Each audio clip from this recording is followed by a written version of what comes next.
eno nyewa wasia yato chope ya bebreta wenami eno nyekliwo haji be mia wo mia tosu idodo ovevie nyanya flamedo kuito titi le mia zoli le mia jikpe ni balon lo alegbe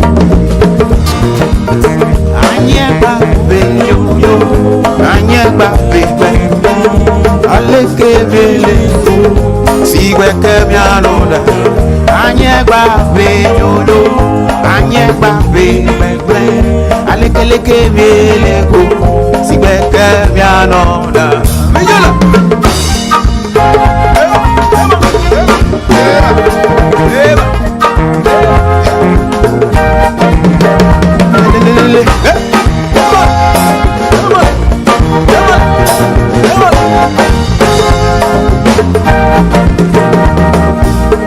Amewoji penyiba enu nyewa wasia yatogbe chowope agbegbele tawe nami ido nyegli wo haji be mi awo mi atosunu didodo kuvevie nyanya klamedo kuito titi le mi azoli le mi ajive igba no lo alegbepe anyegba be yoyo anyegba be gbegble aleke biele go sigbe ke mi anoda anyegba be yoyo anyegba be gbegble aleke biele go sigbe ke mi anoda ameju lawo juna go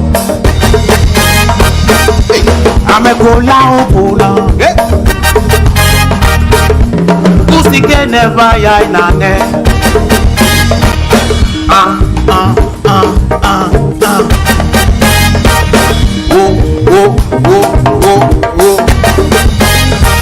Anyegba be yoyo anyegba be peple aleke miele go sigbe kamiano anyegba be yoyo anyegba be peple aleke miele go sigbe kamiano oh anyegba be yoyo anyegba be peple aleke miele go sigbe kamiano amejula ojula go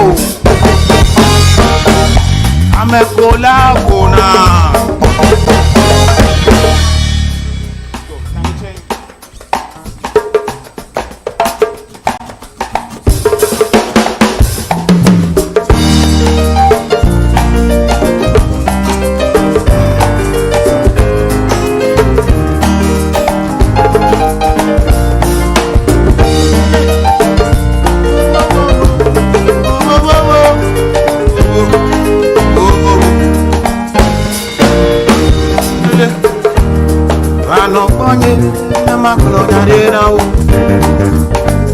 Inyala kwenyebe Lolo vagade le miadome Lolo sige le nyekli odomela Esengu ekeke Amareke mate wankle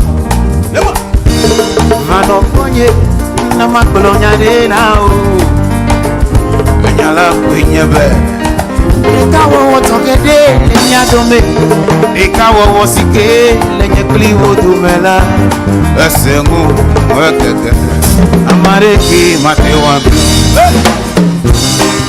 Machoje chiklenye lupo Asodo jijo nawo Masonya metibli bolakata Asavo nawo Samedagba jinamo Masoje chiklenye lupo Aso adojijo nawo Masonya metibli bolakata Asavo nawo Samedagba jinamo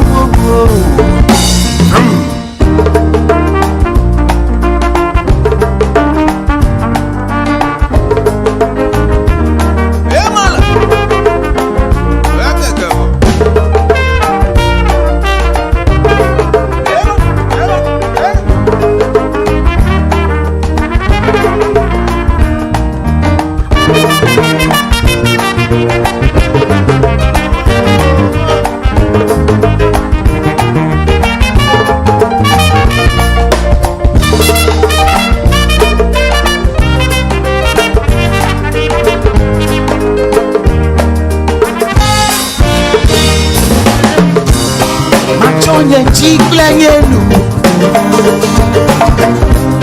asowa doji jonao nao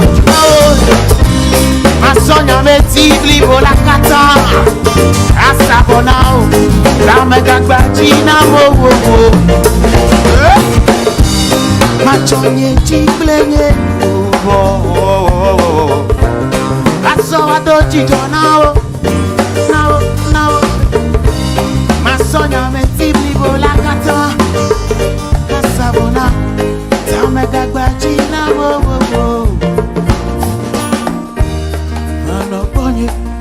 Maklonya de now,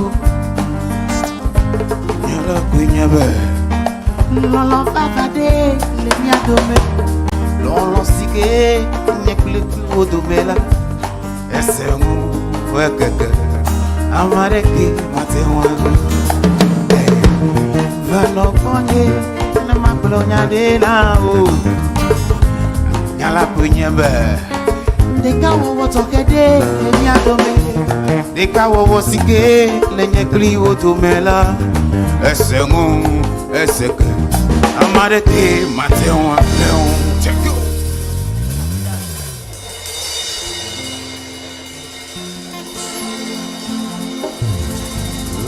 asida akbelo lelele asida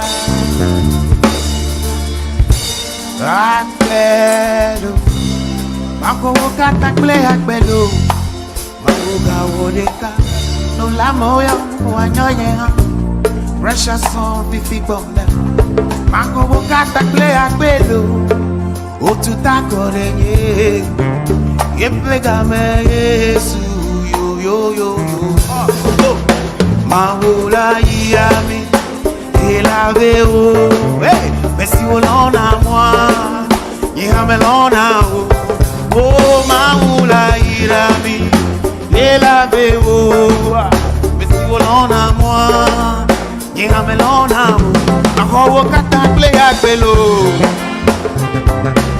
everybody akbelo ako kata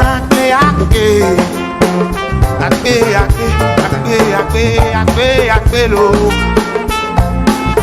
lelele mecha gode na choke esine chele ngunye ma choke amesi me wonu bonko la ple if aglolo e folekete jijo peti body me fole na we mi akoto mi fako Lucio memento ayati metu menyekbe ye bi de gomo Maoula irami il avait mais si vous l'en à moi yame l'ona oh Maoula irami la il avait on a moi yame ako kata play akbelo bijula yema lele akbelo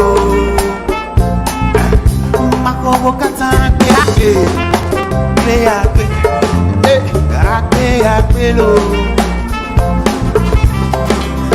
na machago de na cho si me jele ngunye macho amesi dai won bok na kle if aglolo we bo jijo peti body na we nya gboro mi ba gbo Lucio memento ayasi medu menyegbe ye bi de go Maoula irami il avait mais si on en a moi yame l'ona oh Maoula irami la il avait mais si on en a moi yame l'ona mako kata play asido akbelo mako kata play asido ema akbelo oh mako kata play asido akbelo me jagode na choke si me jere wonye ma choke amesi me wonu bon ko la play if I glow we put jijo me body me na we me akpoto mi va Osio me meto ayas medu menye beye meje gomo. Mawula ira mila ila vewo. Mesi wolona moi iha melona. Hey mawula ira ila vewo. Mesi wolona moi iha melona. Mago wakata gle agbelo asido. Agbe agbelo.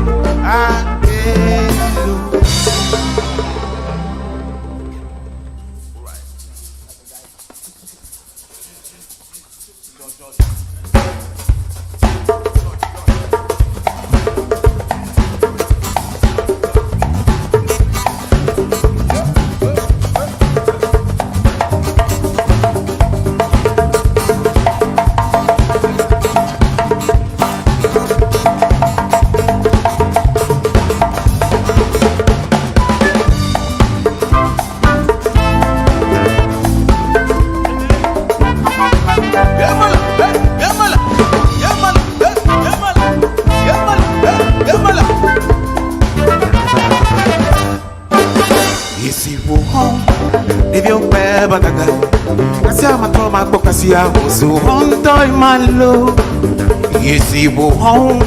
They don't wear back again. Kasia matoma kasia so on toy malo. Lele, osusube kagai, kagai, kagai. Osusube kagai, kagai on toy malo. Osusube kagai, kagai, kagai. Osusube kagai, kagai on toy malo. Kagai, hey, kagai, kagai. Kagai, osusube kagai, kagai, on toy malo. Osusube kagai, kagai, kagai, osusube kagai, kagai, on toy malo.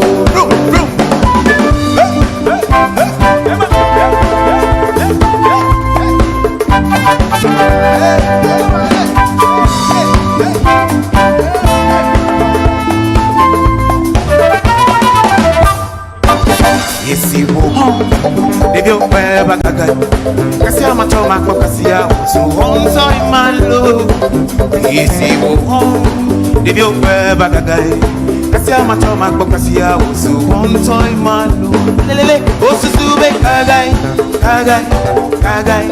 Osusube kagai, kagai on toy malo. Osusube kagai, kagai, kagai. Osusube kagai, kagai on. One more time, Osusube kagai, kagai, kagai. Osusube kagai, kagai on toy malo. Osusube kagai, kagai, kagai. Osusube kagai, kagai on toy malo. Lolonye tronga micho, povino yiji mama. Yeya me kade jive, bowoko chege man.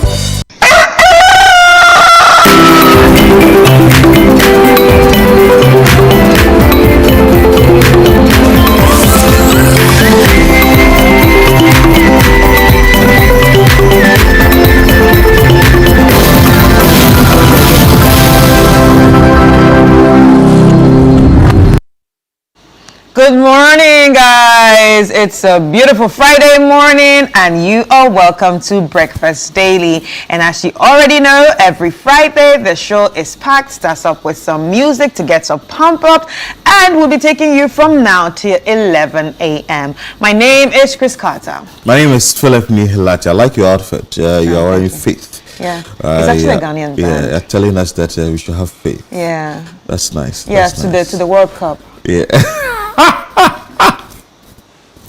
I'm not giving up. I'm not giving up. I know we are bringing the cup home. We are bringing the cup home. So have faith. Look at Chris's outfit and have faith. And we're going to the World Cup, and then we're going to win. So it's not just about going. Obviously, we're already there, but we must bring out something home. We will bring the cup home. Yeah. So have faith. Have faith. when you look at Chris this morning, know that everything that you are asking for will actually come to pass once you have the faith that it's going to happen. So I like your outfit, I must say. You have actually made us some sort of motivation, I've inspired you this morning. Inspiration as well. To keep having faith. Yeah, to have faith. Anyway, so I want to remind you that the City Business Festival is happening next month. From 1st to 30th of June 2026. So please make sure that you would be part of the City Business Festival. It would start from 1st to the 30th of June. A lot for you to learn, a lot for you to get for your business. We keep saying that your business will have to thrive, but you need that information that will help you to scale up your business from 1 to 100 or from 1 to 50 or from 1 to 10. So this is what we do here, to give you all the gist you need to know, all the education, the information you need to know as a business person and someone who wants to be an entrepreneur as well. So please stay with us here on Channel 1 TV and City 97.3 FM as we bring you this. This is the Business Festival, and it's also in partnership with Absa Bank. So the sponsors Absa, MTN, Petra, Zonda, and you can call 0205 973 973 for that information you actually want, or that particular details you want on this particular program. All right, and the Blank Scenes is still showing, and as you already know, yesterday was a brand new episode of the Blank Scenes, and it was a great one. Like I told you, it was a story of Kobe, or centered around Kobe, where Kobe fell into the hands of, you know, people who want him to make fast money, and obviously making fast money means that you can actually be scammed. So he fell into the hands of scammers, but luckily for him, he had an uncle who worked at the cybersecurity that sort of like helped him get out of that loop. But then again, this is a lesson to every Ghanaian child. This is a lesson to every Ghanaian family. It's nice to have conversations with your children and even get to know what your children are doing. That is why we bring you the Blank Scenes centered around the Ghanaian family, or a typical African family. So we get to see the white, the black, and the gray areas of everything that happens in a Ghanaian modern family. Anyway, ladies and gentlemen, as you all know, it shows every Thursday at 7:30 p.m. and Fridays is going to be repeated at 11:30 a.m. That's right after the show. Saturdays 7 p.m., Sundays 4:30 p.m., Tuesdays 3 p.m., Wednesdays 5:30 p.m. We want to say a very big thank you to our sponsors, Nasco Electronics, Lizzie Shito, Out Mosquito Call, and Everpack. Thank you so much for holding us down. Remember that this is brought to you by Channel 1 TV. On the back of the faith that Chris is telling us to have, we are still preaching that the World Cup Central will be happening today, later on Channel 1 TV at 3 p.m. So Chris says that we should have that faith so that we know that we are bringing the cup home. So Gabi Ofer will be sitting with his guest to say everything, talk everything sports so far as the World Cup is concerned. So you'd want to make a date with us and watch what we have for you. Mind you, we've had individuals or personalities like Asamoah Gyan and all the gurus in the world of sports actually come, sit down, analyze, digest, trisect, and all the things you can think about to delve deeper into what the fortunes are of some of the countries. I understand that some countries are really preparing, and if you say we want to bring the cup home, I understand Brazil, its team is really formidable. So let's see how that one is also going to turn out to be. And England, we are meeting England and all that. So it's just difficult that we should prepare ourselves for the World Cup, and also you should make sure that you stay with us here on Channel 1 TV and get to know if there are certain things you think that can help. We will get it over to Carlos Quiros so that he will be able to change few things. So watch the World Cup Central here on Channel 1 TV, which is very important. And also the Wonder Space Show, we bring you this one for the kids. We wouldn't want to take the kids out of the entire scene, so we try and create something for them so that they can be able to learn few things and also enjoy themselves as they are home. Miss Natalie is Chris's friend. Yes, Miss Natalie. So yeah, gather the children together and then learn something new, because they get to explore different industries, they get to explore different professions, and they get to learn new things at every episode. So do well to gather the children around every Saturday at 12:30 p.m. and enjoy with Miss Natalie on the Wellness Space show. And now remember, the Channel One News app is live, so do well to also download it. How do you download it? Head to your Google Play Store, type Channel One News app, and voila, it's gonna pop up there, and you just have to install. It just takes some seconds to install, and when it installs, you can dive deep into the world of Channel One, where we bring you all the news and information that you need to know out there. When it comes to news, of course, you know they are authentic, because we take our time to actually source the most authentic and realest news out there. And also we bring you some of the things happening in our life, because we like to tell you, we like to tell your stories. So of course we are going to be delving into your lives in different ways via the articles that are there, and there's a bit of entertainment. Of course, you will get to enjoy everything. So it's a 360 experience right here on the Channel One News app. So do well to download it. You only need internet access and a phone or a tablet, and of course you can enjoy it. So tell a friend to tell a friend to download it. We have a lot for you from the dailies or the papers, and let's start straight with that. We're starting with the Informer newspaper. On the front page of the Informer newspaper, start with Baumia praise for Ghana, urges sacrifice, or encourages sacrifice, rather compassion and obedience. And on top of that, I can see is this issue. Stop politics or quit. Jinapo warns ECG engineers. Yes, I saw that video. He's saying that you are not politicians, you are engineers, so act like such. Sean Drax, choose success. Mahama advises youth, urges Ghana's unity. Prioritize integrity over political power. This is coming from Sibe Yeboah, just Ghanaian leaders at Osahene Public Lecture. That's the ex-MP for New Job and South, Dr. Mark Sibe Yeboah.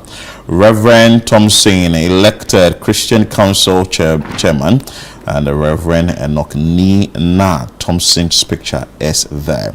And this one, African Games, there's been an audit report as well, and Zoom Lion has actually reacted to this, saying that Zoom Lion refutes wrongdoings over surcharge. This and more you can find. Seems like everybody involved is being pinpointed. You go reach everybody.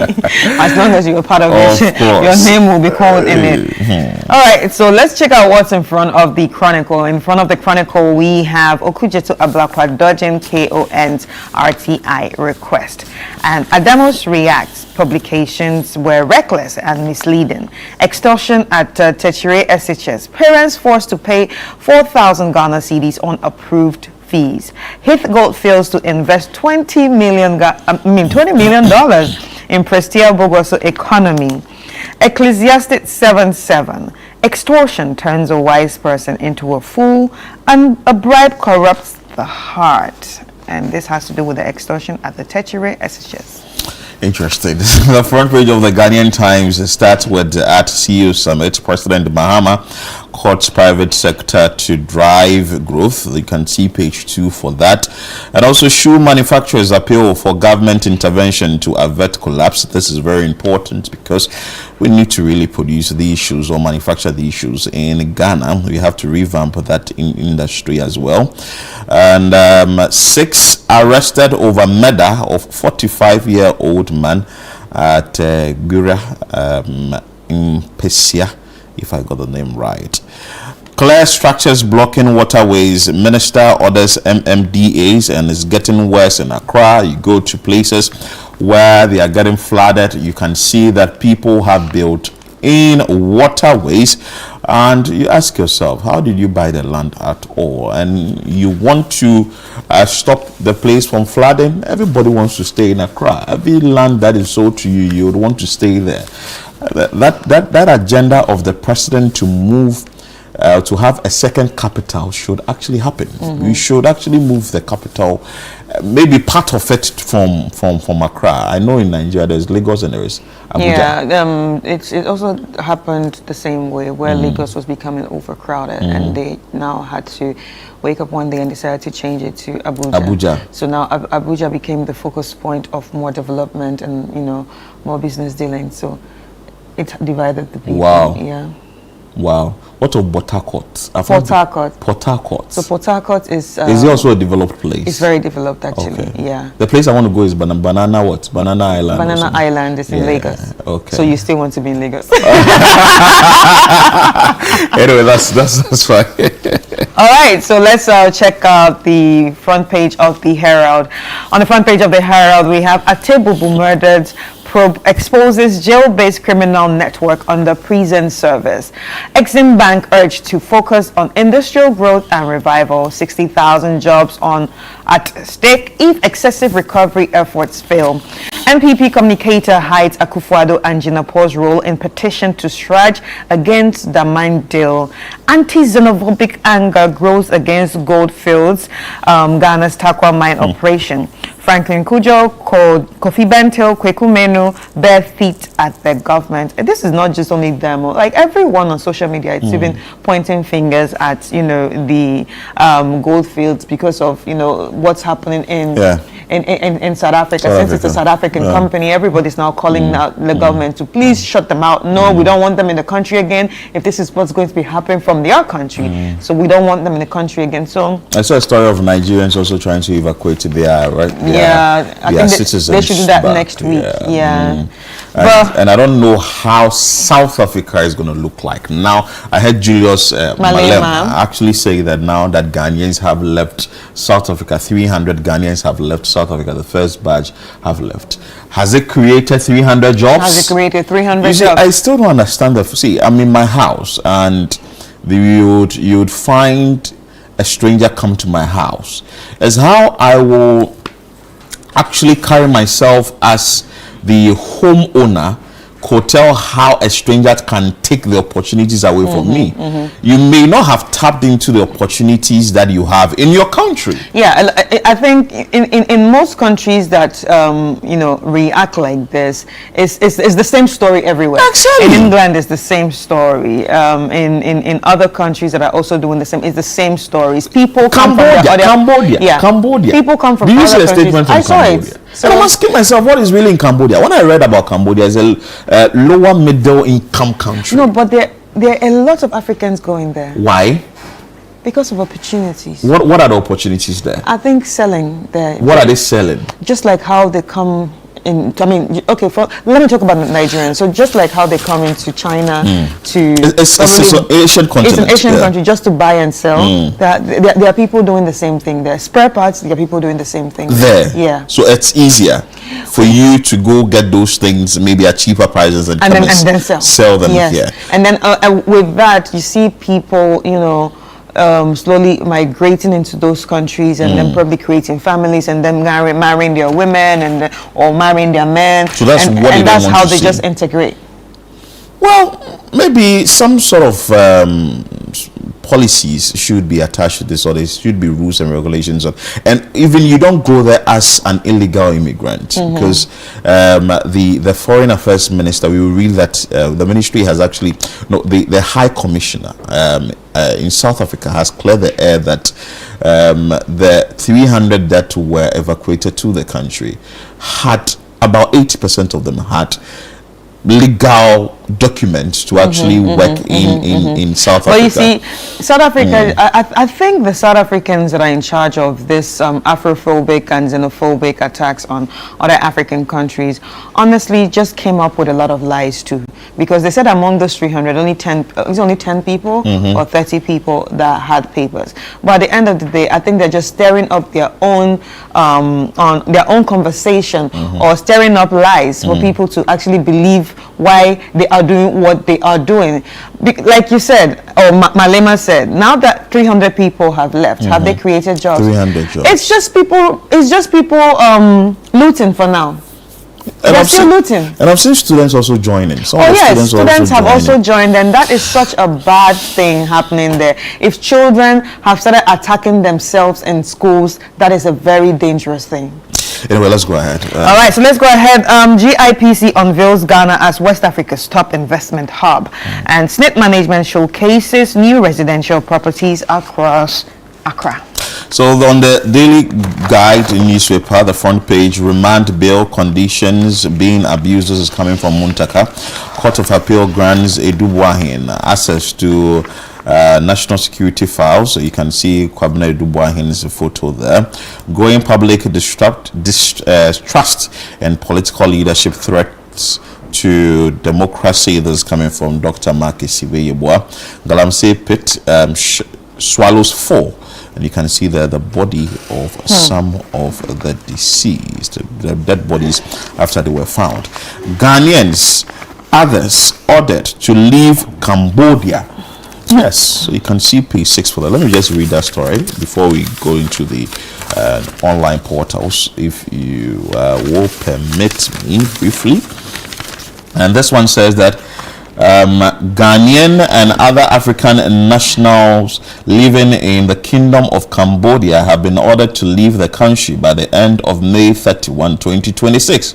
The directive was given through the General Department of Immigration, which cited the expiration of a visa waiver on May 31, 2026. The notice issued by the Director General of the General Department of Immigration, approved by the Secretary of State Ministry of the Ministry of Interior, demanded that all African nationals, including citizens of Ghana, Kenya, Cameroon, Uganda, among others, are expected to leave Cambodia on or before May 31, 2026. Interesting. Wow. Interesting times. It seems like nobody wants the black people. and this actually sends a signal that we need to develop our own. It's time to develop our own, because develop the country. Because I was asking myself, so what if we all left to other countries and we are stranded there, and we are supposed to be brought back to Ghana, and there wasn't any form of development in Ghana? How are you going to survive? You understand? How are you really going to stay? How are you really going to be within the zone? But it's serious. It's something that actually has to be looked at when it comes to all these things, and it looks like some sort of issues must be done. But anyway, we are receiving a message here, says that a media clarification by the Kingdom of Cambodia. Please disregard, this is good news. Please disregard an official notice circulated online purported by the government of the Kingdom of Cambodia, giving all Africans an ultimatum to leave Cambodia. The government of Uganda has received formal notice from the government of Cambodia that the notice of forced exit by May 31, 2026 is fake, and has clarified that all immigrant notice can be found in a link that has been provided. If this is the issue, then I think that it's good, because I was asking myself why this is actually going around. By the way, this message says that the General Department of the Immigration of the Ministry of Interior of the Kingdom of Cambodia has the honor to inform the national and international public that the General Department has observed that recent certain website with address which has been stated there published information in English stating that Cambodia orders Africans with expired immigration waivers to leave by May 31, 2026. The General Department of Immigration of the Ministry of Interior of the Kingdom of Cambodia wishes to clarify that the information published on those websites is completely untrue. To obtain official information, the national and international public are requested to visit the official website of the General Department of Immigration, and the website link has been provided, or make direct calls for further information via the hotline. The number has also been provided. As informed above, may the public please be informed accordingly.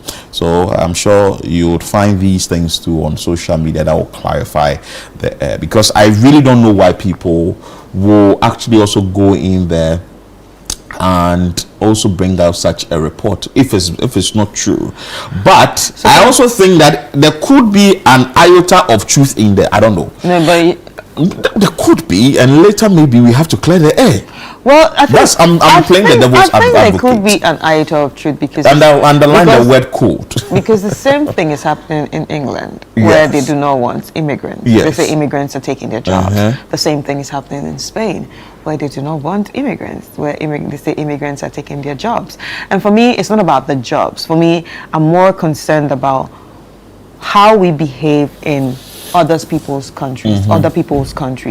Do you understand? So sometimes those are the things that irritates them. I'm not saying Ghanaians have behaved in certain ways. No, but even Ghana here, we've also actually had our share of it. Guta has actually gone around to say that the retail space is not for foreigners. It's not for foreigners, so if the retail space is supposed to be left for citizens, that agreed. And the law also backs that. So they've gone around closing shops of Nigerians, gone around closing shops of Liberians and all that, saying that these individuals are taking our jobs. And mind you, I always say it, if you are selling the same product, a Ghanaian and a Nigerian man is selling the same products, the Nigerian man will get more customers than you. That one there, it's because he will not see you take the money away.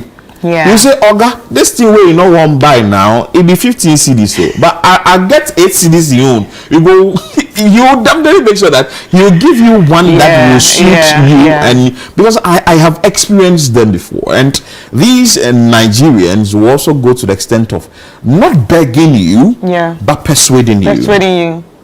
You understand? Good marketing skills. The Ghanaian, not all, will say that now on talk quick. If you won't buy go, somebody will come and buy. And you say, I always say that customer service for me is customer service. If your customer service is bad, I would never patronize your goods again. But if I come to you and you even mention the amount, maybe 2 or 3 times the amount, and you give me good customer service, and we are able to bargain, and we come to a particular level where I can actually afford, and your service is very good, I will come back to you. So I think that these are some of the, and you see, when people move to other countries, I didn't go there to go and sleep. I didn't go there to sleep. I'm looking for greener pastures. I'm looking for opportunities. There to make money. Yeah. So whatever I would do to get the money, I would do it. Yeah. And I think that is what Ghanaians or people, and say when Ghanaians move to other countries, they go there to who I beg. I beg, because they know that they want the money back home. You understand? So that is what the citizens in other countries are doing. Or maybe when you go to South Africa, because they know that the South Africans know that these are countries where we are relaxed at all costs. We are still going to get whatever we want. But the Ghanaian way is there to beg and get about some dollars and come back to and think Ghana. about the family at home. And think about the mom and dad, everybody at home. So, you know, basically, it's at the end of the day, it will touch everybody. Of course. Because you've also done it before. So but you see, now we are seeing the extreme part of it. We're seeing the extreme part of it, because in Ghana, when things like this happen, nobody hits anybody. Nobody becomes violent. The highest you can actually see is verbal. Hey, leave. And there could be a demonstration. And there could be a demonstration. But this one, we are seeing physical abuse. We are seeing all sorts of violence. We are seeing aggression. We are seeing infringement upon your human rights, which is so bad.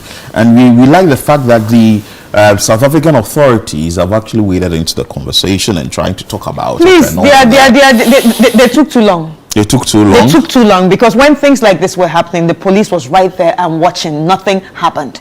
So that's why people had to react the way they reacted. And they're not really happy that Ghanaians, evacuated their people. Malema says that your action was too swift. I don't understand.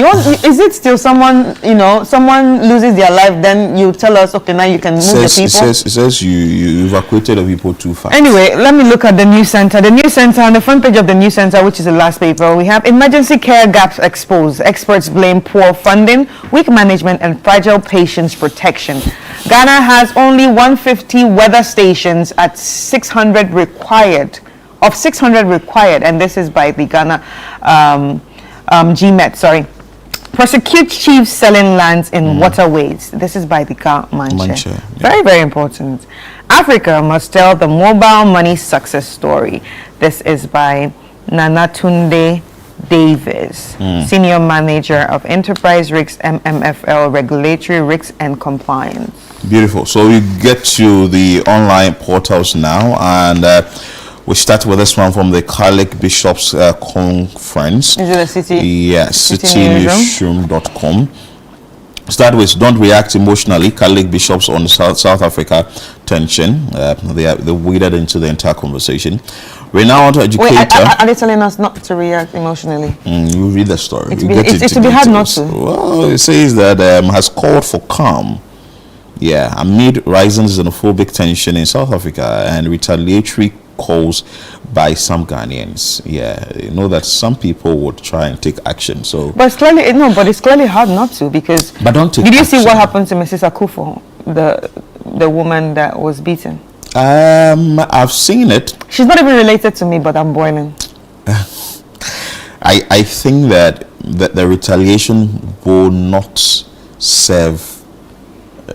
Or will not augur well, will not be a step in the right direction. What about diplomatic retaliation?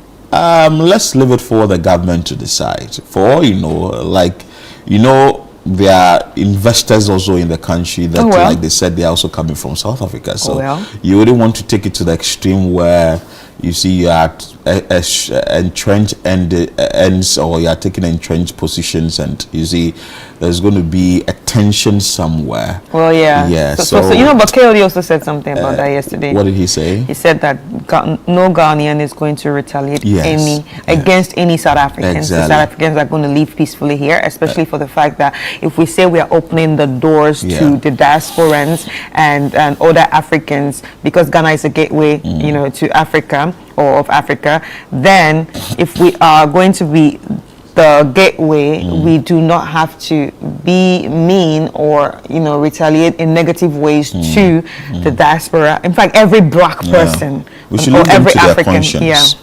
So, renowned educator and former GES director, Professor Jama, passes away at 88.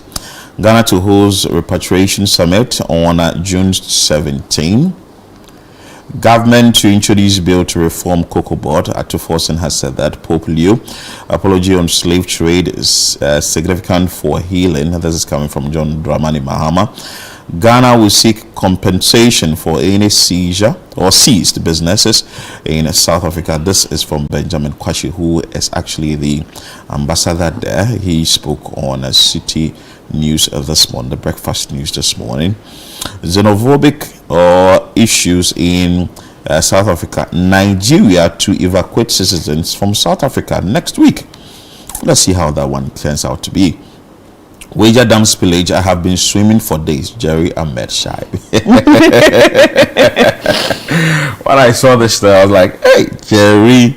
I met him yesterday when I went to the place. We actually heard you talking to today, him yesterday. We'll try and bring you videos of that challenge. But it's a quite unfortunate situation. Terrible. And you know what the people are saying? We will go into that later on the show. The people are saying that this is not the big one. It's like small sunlight.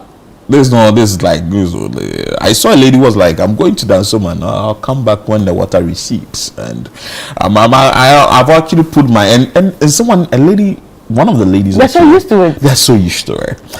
What this actually, I've heard of the Wager Dam spillage. That I've not been put on that story before. So this is the first time that you experienced it.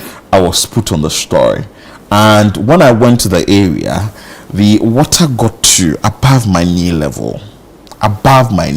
So imagine how it was like the day of the time the spillage actually started. And we were there and it started raining. Again, yeah. When it was getting dark, I said, oh no, my God, what's going to happen to these people? It was raining. And we're asking ourselves, like, what is really What next? going on? Yeah. What next? Exactly. But Chris, these people are so used to it. But I'm not saying that a solution shouldn't be found to the problem. A lasting solution should be found to the problem. But the biggest solution that can be found to the problem is clearing all the people in the waterway, which could be very difficult, because they tell me that we have purchased the land here and they've built. Yes, and this is our land. It's our land, and we will go when the water recedes. We will definitely come and clean the room and stay in it again. And I ask myself, hey, so you have time to be doing all these things every year? I can't do this. Anyway, so Jerry Ahmed Shaib, like you can see the video on the screen, he said he was swimming yesterday. I don't know, but he was wearing a life jacket though, so that's why he didn't drown. Yeah. So he said he was swimming yesterday. He said it's on the floor of Parliament yesterday, and IGP promotes 5 officers over Kwafo Krom Gwel robbery arrest. I'm sure you've seen that video as well.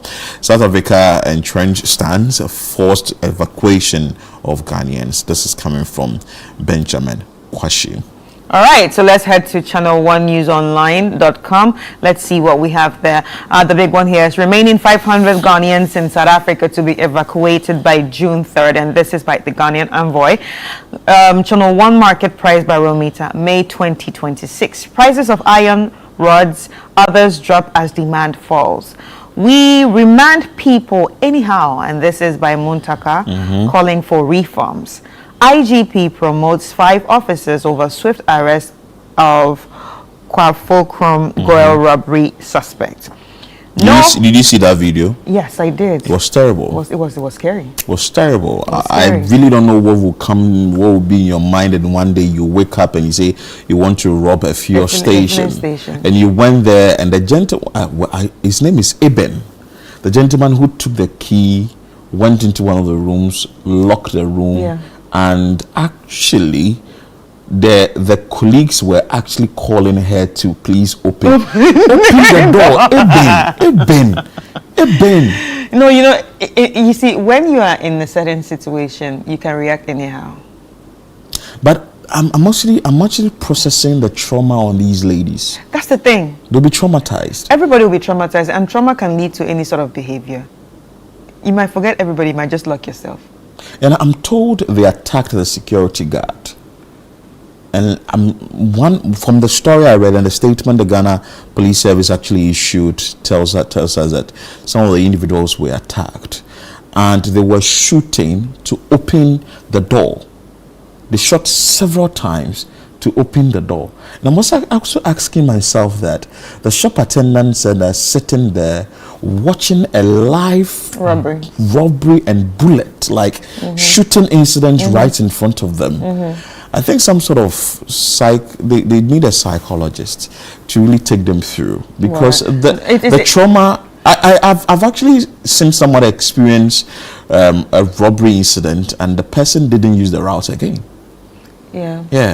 So I think something should, and kudos to the Ghana Police Service. And I've They've really done experienced well. a robbery accident, and that's what makes me never enter deep sleep. Oh, so you don't sleep deep? I don't sleep deep. If I hear, you wake up. Wow. Because that's how scary it can be. If you open the door, I'm awake. Where are they? But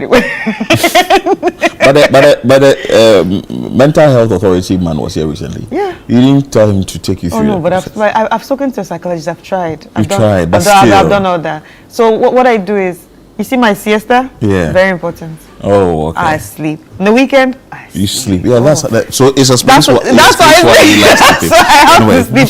Anyway, we have here no diplomatic tension between Ghana and South Africa. Like I said, this is by an envoy. Finance Minister, Ghana has moved from ICU to Wellness Center. We don't foresee another IMF bailout, and this is still by the Finance Minister. UGMC not accepting national service nurses, and this is by the NSA. We heard this on radio when they actually put it out there that UGMC is not accepting anyone right now. So Ghana targeting additional 3,000 megawatts electricity capacity by 2030. This is by Ato Forsen, the Finance Minister. Economic stability will be sustained. And of course, this is by our president, John Dramani Mahama. Reverse price hikes when market conditions improve. Trade minister to businesses. I think it's really very important they should do that. It's very, very important. Wager dam spillage. We saw a video. We have nowhere to go. And this is by the flood victims. We allowed street livestock trading by Eid season. And this is Linda Oklu saying out there, because there was an uproar of people saying that, you know, the livestock shouldn't actually be on the street. All the selling of the livestock shouldn't be on the street. There should be a special place for people to get their livestock. But she has come out to clarify that it's allowed because of the Eid season. And this is some of the headlines that we have here on channel1newsonline.com. And thank you so much for staying tuned with us. All right, okay, so there's a message here, let me read it, coming from James, who works with the BOG, says that, I think in stores like this robbery is worth getting the producer or well, we wouldn't want to show that video on the screen, James, the robbery incident. I'm sure when you go on social media, you'll be able to get it. It says that it's always important for television station to know it's not possible for all viewers to follow stories, so it's worth it. That's very, very important. We actually wish to actually show you that video, but if we find it's moving on along the show, we will definitely show you that video. Let me go into this particular story before we take a quick break. Don't react emotionally. This is coming from the Catholic bishops on South Africa tension. The president of the Catholic Bishops Conference, Most Reverend Matthew Kwesi Jemfi, has called for calm amid rising xenophobic tension in South Africa and retaliatory comment or calls for some Ghanaians to shut down South African businesses operating in Ghana. According to him, retaliatory actions could escalate tensions across the continent and undermine African unity and peaceful coexistence. Speaking to City News on Thursday, May 28, Most Reverend Jemfi urged Ghanaians and Africans generally not to respond emotionally by targeting South Africans or their businesses. In quote, he said that, I believe that Ghanaians who have been repatriated, and indeed all Africans should see this as a misunderstanding by some people in South Africa and should not react by repatriating South Africans back, he said. Well, the Catholic bishops stressed that the need for peaceful coexistence among African countries, noting that citizens across the continent continue to live and conduct business in one another's countries. Well, Most Reverend Jemfi acknowledged that the misunderstandings and isolated incidences may occur, but cautioned against allowing such situations to define relations among South Africans or African nations. So that is it. We are just hoping and praying that everything will go down well, as has been said. Let's see how the various countries will be taking it. We are trying to hold ourselves very well, because if all countries decide to, and I don't know, I'm having a feeling like they say foreigners, but it looks like it's tailored towards Africans. Yes, it's black people. Black people. It's Afrophobia. You don't like the skin color. I don't know why you be doing that to your fellow black man. Yeah. They think other African countries cannot pay 5 million rands for business. And that is what they are saying every day. That's what they are saying. On that note, we'll take a break. When we come back, we have more for you on the show.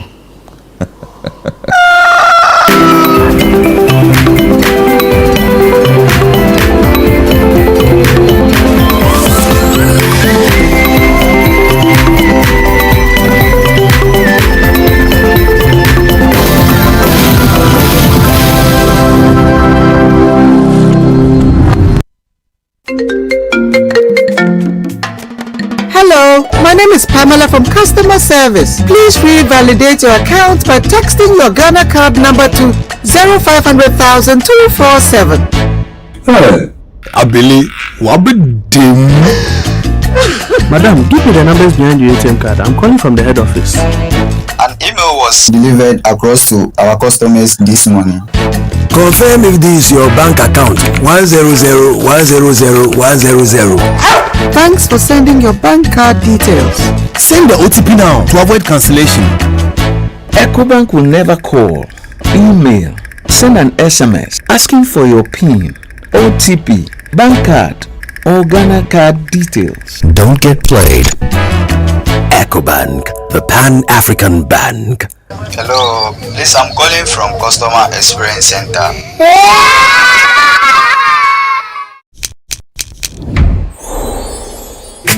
Verna is clean, fresh and safe.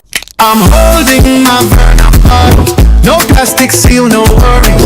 Open and hear the sound like click. That sound means it's fresh, no trick. No plastic seal, but it's still pure. Cool and clean, you can be sure. Verna leads the brighter way. What takes my doubt away? If it clicks, it's Verna. If it clicks, it's clean. Sip it, feel the difference. Verna water, pure and green. Click, open, sip. Click, open, sip. Jolly Verna, no stress, just sip.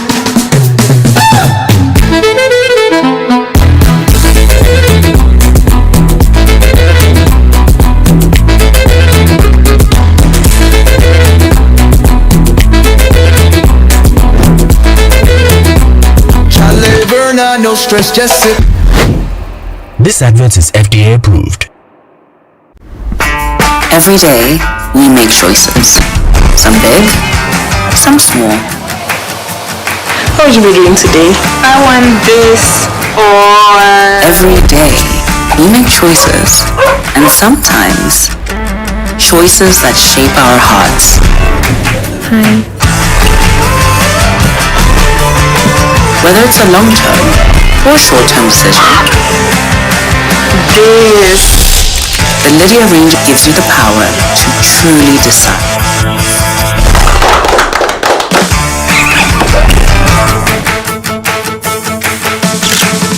With Lydia, you truly decide.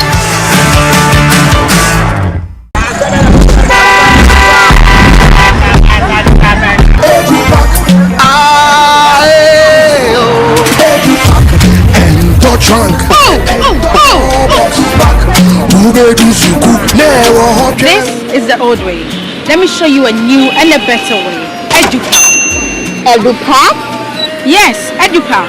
A GS-approved and supported initiative for all first-year students going to SHS by Prospectus Ghana Limited. Now you don't need to go to the market. All your trunks, mattresses, pillows, including plastic chalkboards, are all waiting for your child at the school. Note, all our wooden chalkboards are being changed to plastic ones to avoid bedbug. You can also register by dialing *713*821# following the prompts, or you can visit www.edupackgh.com and tap register. You can also register at any ADB branch near you at a very affordable price. EduPack, approved and supported by GES. From Accra to Buenos Aires, from Lagos to London, the world is locking in for the greatest football spectacle on earth, the 2026 FIFA World Cup. But before the first whistle cuts through the noise, there's a deeper rhythm to the game. Every badge carries history, every player brings a story, every number means something. Welcome to World Cup Central, only on Channel 1 TV. Hello and welcome to another episode of World Cup Central right here on Channel 1 TV. Your home of football intelligence with African energy and global perspective. We're taking you beyond the highlights, from powerful eye-opening stats to sharp breakdowns of every qualified nation to insights that change how you see the beautiful game. Their first appearance was in 1930 and their best finish at the World Cup was third place in 1930. That was a long time ago. Every Friday at 3 p.m. we serve it fast, bold and electric. No fluff, just pure football knowledge delivered with style. You couldn't beat Norway, so if you're not at the World Cup, it's thoroughly deserved, so please stay at home. World Cup Central, Fridays at 3 p.m. exclusively on Channel 1 TV.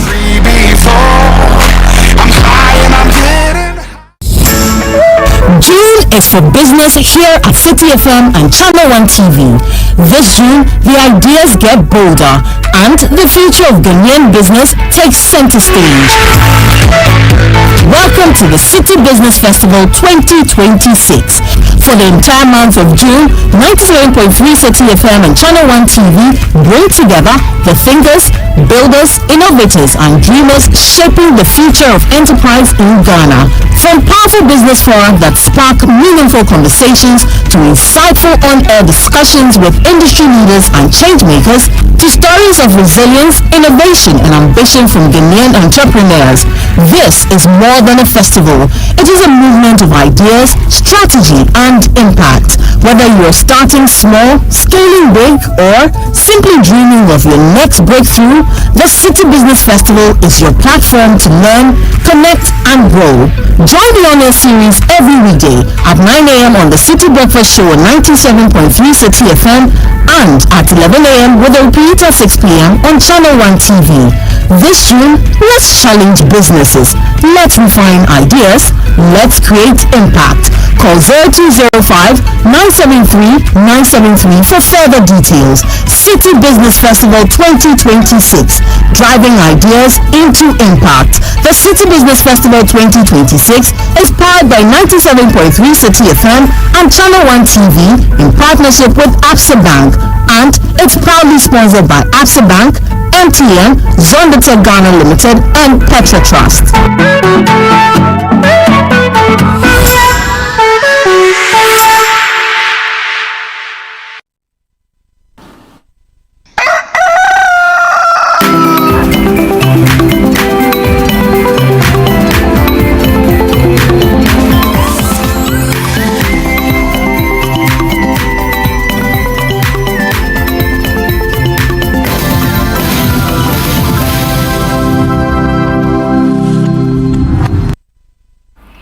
Welcome back, ladies and gentlemen. It's still Breakfast Daily right here on Channel 1 TV. Now we are about to have a very important conversation, and this conversation is about the International Day of UN Peacekeepers 2026.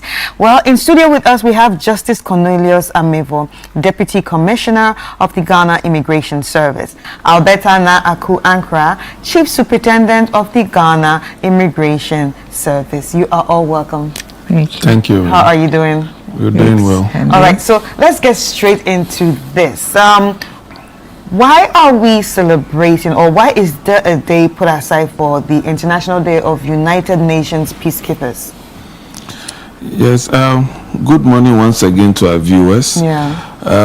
That day is a special day in the history of the United Nations, because it's a day that has been set aside to observe the role and contribution that the peacekeepers has made in various peacekeeping missions.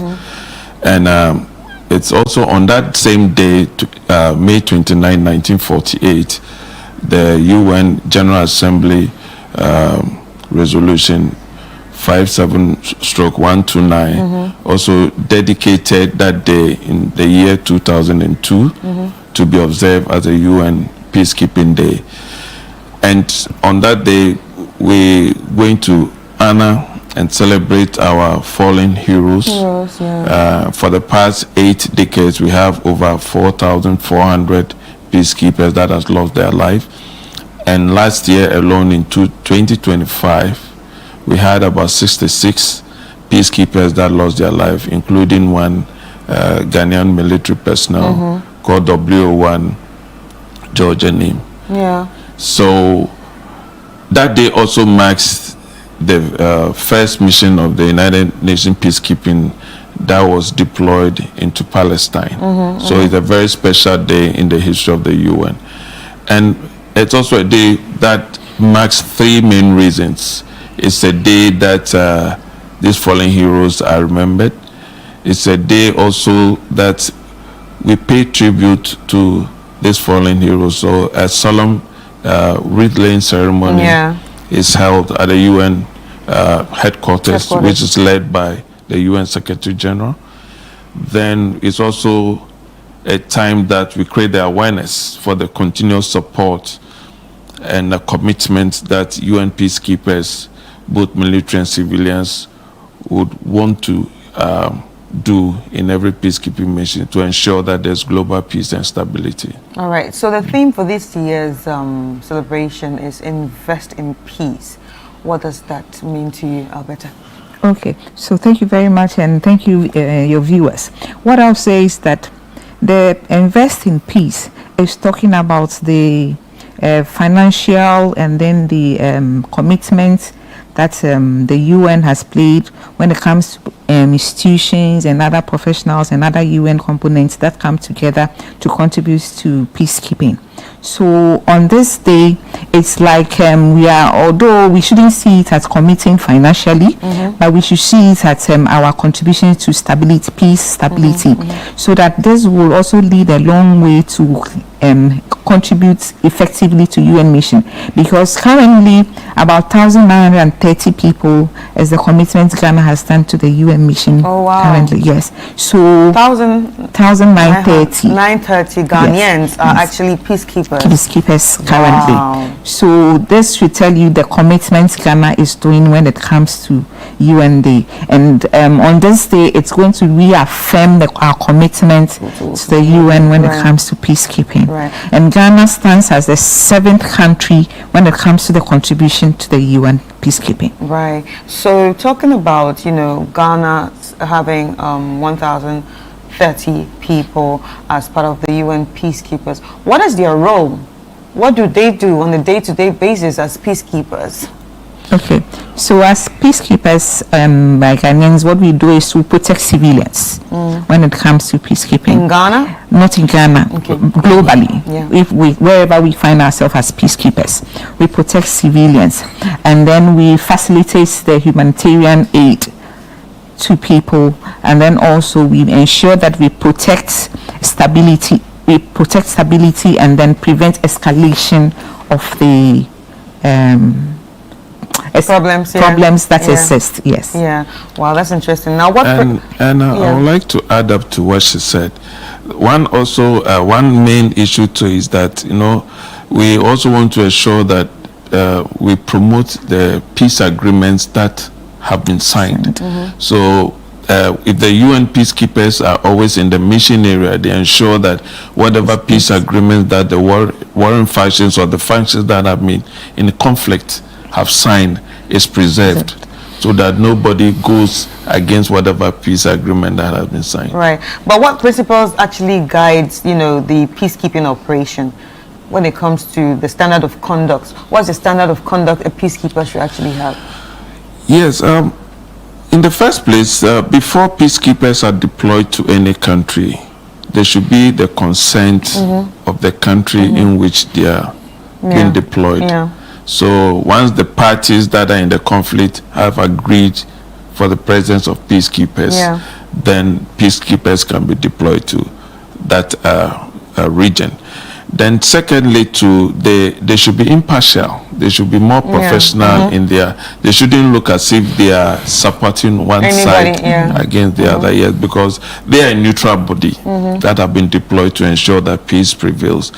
Then they should also ensure that they don't use force in their operations. So normally with peacekeeping operations, we do not use the lethal tactical level to ensure the peace. We go there as a neutral body. But if there is a need for the peacekeepers to defend themselves or the mandate of the UN, then they sought the authorization from the UN Security Council before they can go into that level of force in a peacekeeping mission. Right. Okay. In addition to it, I'll say that there should be respect.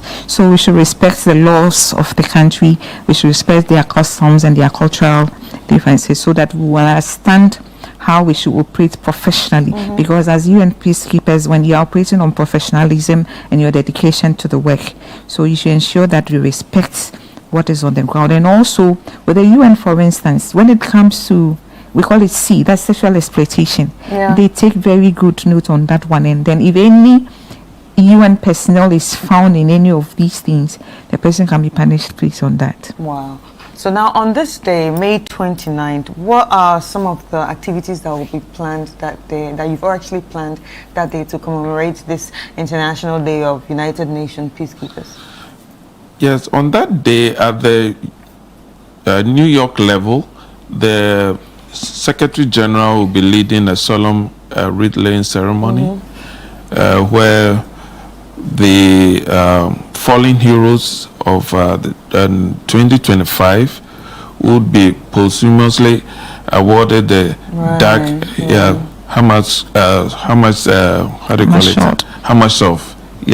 medal.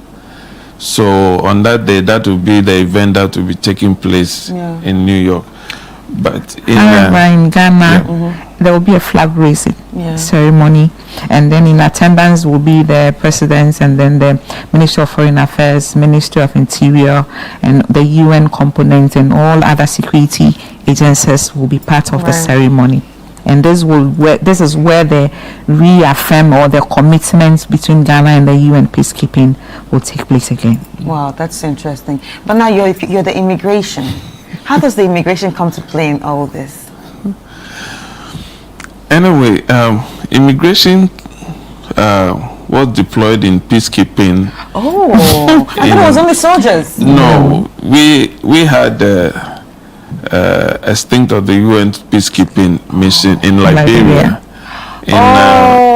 in 2006. So when we say it's every force that deploys peacekeepers. Yes, most often is that military and the police components and the other civilian components. But in most of the missions too, the Ghana Prison Service is also deployed. But Liberia had a unique situation, so the mandate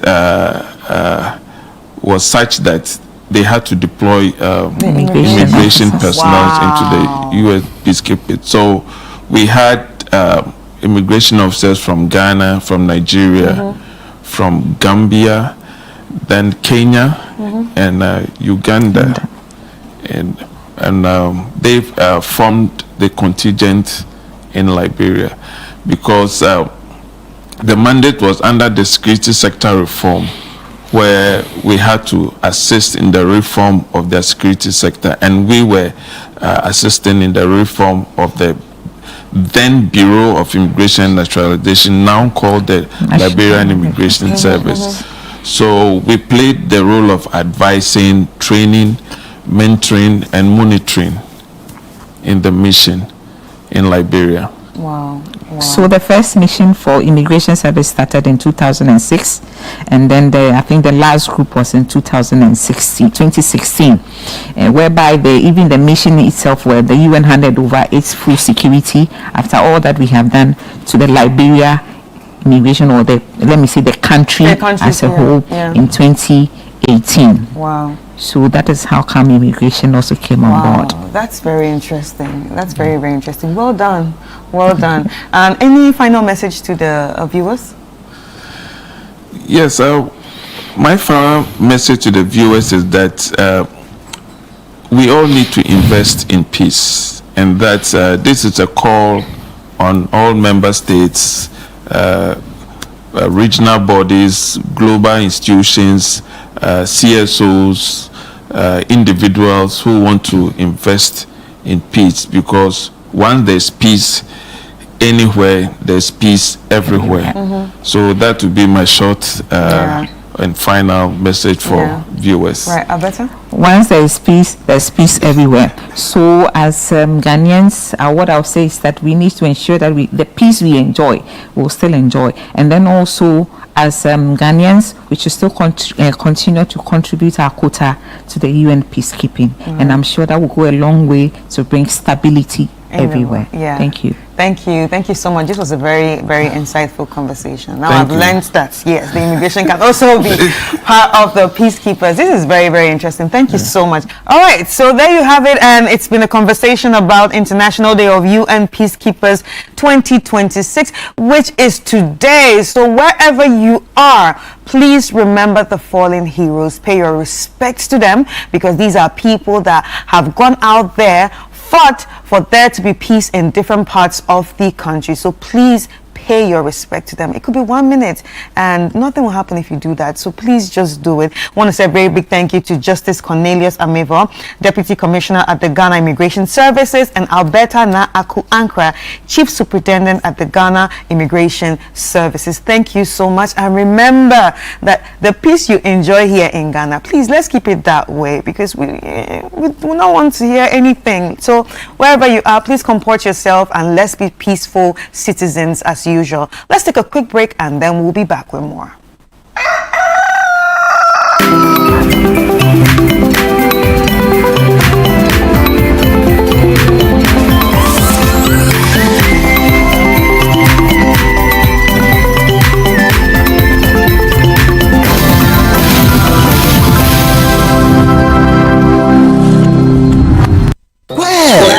With these results, you can do medicine, law, everything.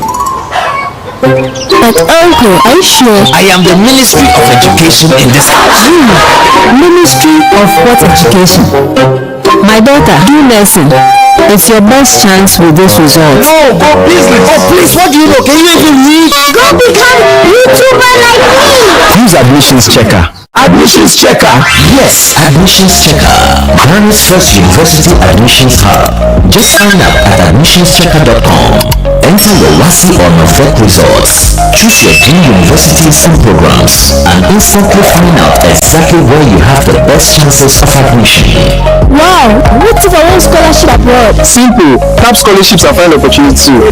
Can it also find husband abroad? Admissions Checker. There is a university and a course for everyone.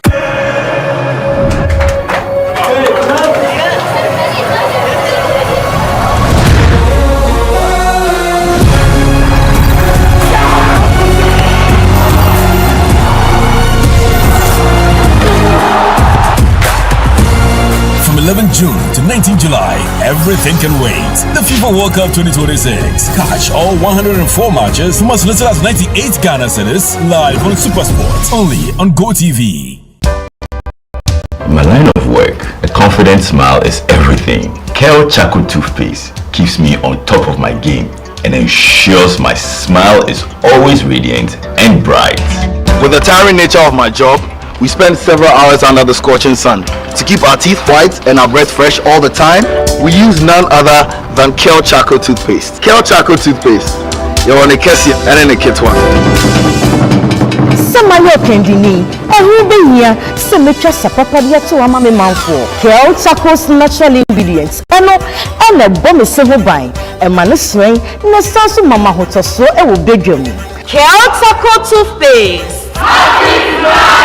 Choose Kel Charcoal Toothpaste for anti-cavity, whiter teeth, and fresher breath all day. Available in 80 gram and 150 gram. Grab yours today. Kel, happy smile. This advert is FDA approved. From Accra to Buenos Aires, from Lagos to London, the world is looking in for the greatest football spectacle on earth, the 2026 FIFA World Cup. But before the first whistle cuts through the noise, there's a deeper rhythm to the game. Every badge carries history, every player brings a story, every number means something. Welcome to World Cup Central, only on Channel 1 TV. Hello and welcome to another episode of World Cup Central right here on Channel 1 TV. Your home of football intelligence with African energy and global perspective. We're taking you beyond the highlights, from powerful eye-opening stats to sharp breakdowns of every qualified nation to insights that change how you see the beautiful game. Their first appearance was in 1930 and their best finish at the World Cup was third place in 1930. That was a long time ago. Every Friday at 3 p.m. we serve it fast, bold, and electric. No fluff, just pure football knowledge delivered with style. You couldn't beat Norway, so if you're not at the World Cup, it's thoroughly deserved, so please stay at home. World Cup Central, Fridays at 3 p.m. exclusively on Channel 1 TV.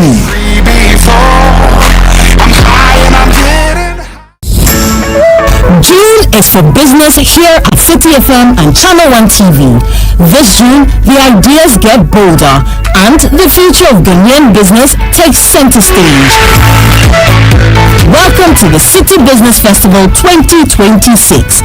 For the entire month of June, 97.3 City FM and Channel 1 TV bring together the thinkers, builders, innovators, and dreamers shaping the future of enterprise in Ghana. From powerful business forums that spark meaningful conversations to insightful on-air discussions with industry leaders and change makers, to stories of resilience, innovation, and ambition from Ghanaian entrepreneurs. This is more than a festival. It is a movement of ideas, strategy, and impact. Whether you are starting small, scaling big, or simply dreaming of your next breakthrough, the City Business Festival is your platform to learn, connect, and grow. Join the on-air series every weekday at 9 a.m. on the City Breakfast Show on 97.3 City FM and at 11 a.m. with a repeat at 6 p.m. on Channel 1 TV. This June, let's challenge businesses. Let's refine ideas. Let's create impact. Call 0205-973-973 for further details. City Business Festival 2026, driving ideas into impact. The City Business Festival 2026 is powered by 97.3 City FM and Channel 1 TV in partnership with Absa Bank, and it's proudly sponsored by Absa Bank, MTN, Zondatech Ghana Limited, and Petra Trust.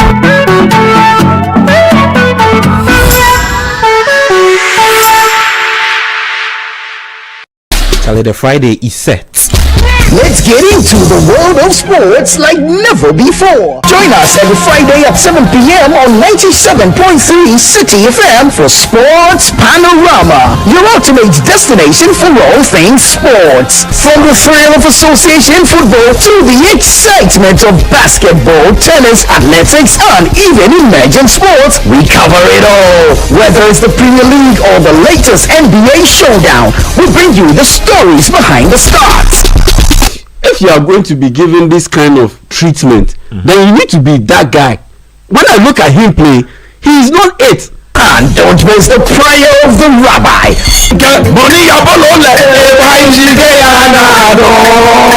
We're not just about the games, we're about the community. Kaleda, you two guys, we love you all, yeah. You guys be hard guys, because before we go sign in, we had almost This is your song. more than 200. When it's time for Don't Call Me. It's Don't Call Me time. Tune in every Friday at 7 p.m. only on 97.3 City FM. Sports Panorama, where sports come alive. Sports Panorama, your weekly sports fix. Don't miss out on the action. Sports Panorama. Catch the excitement every Friday.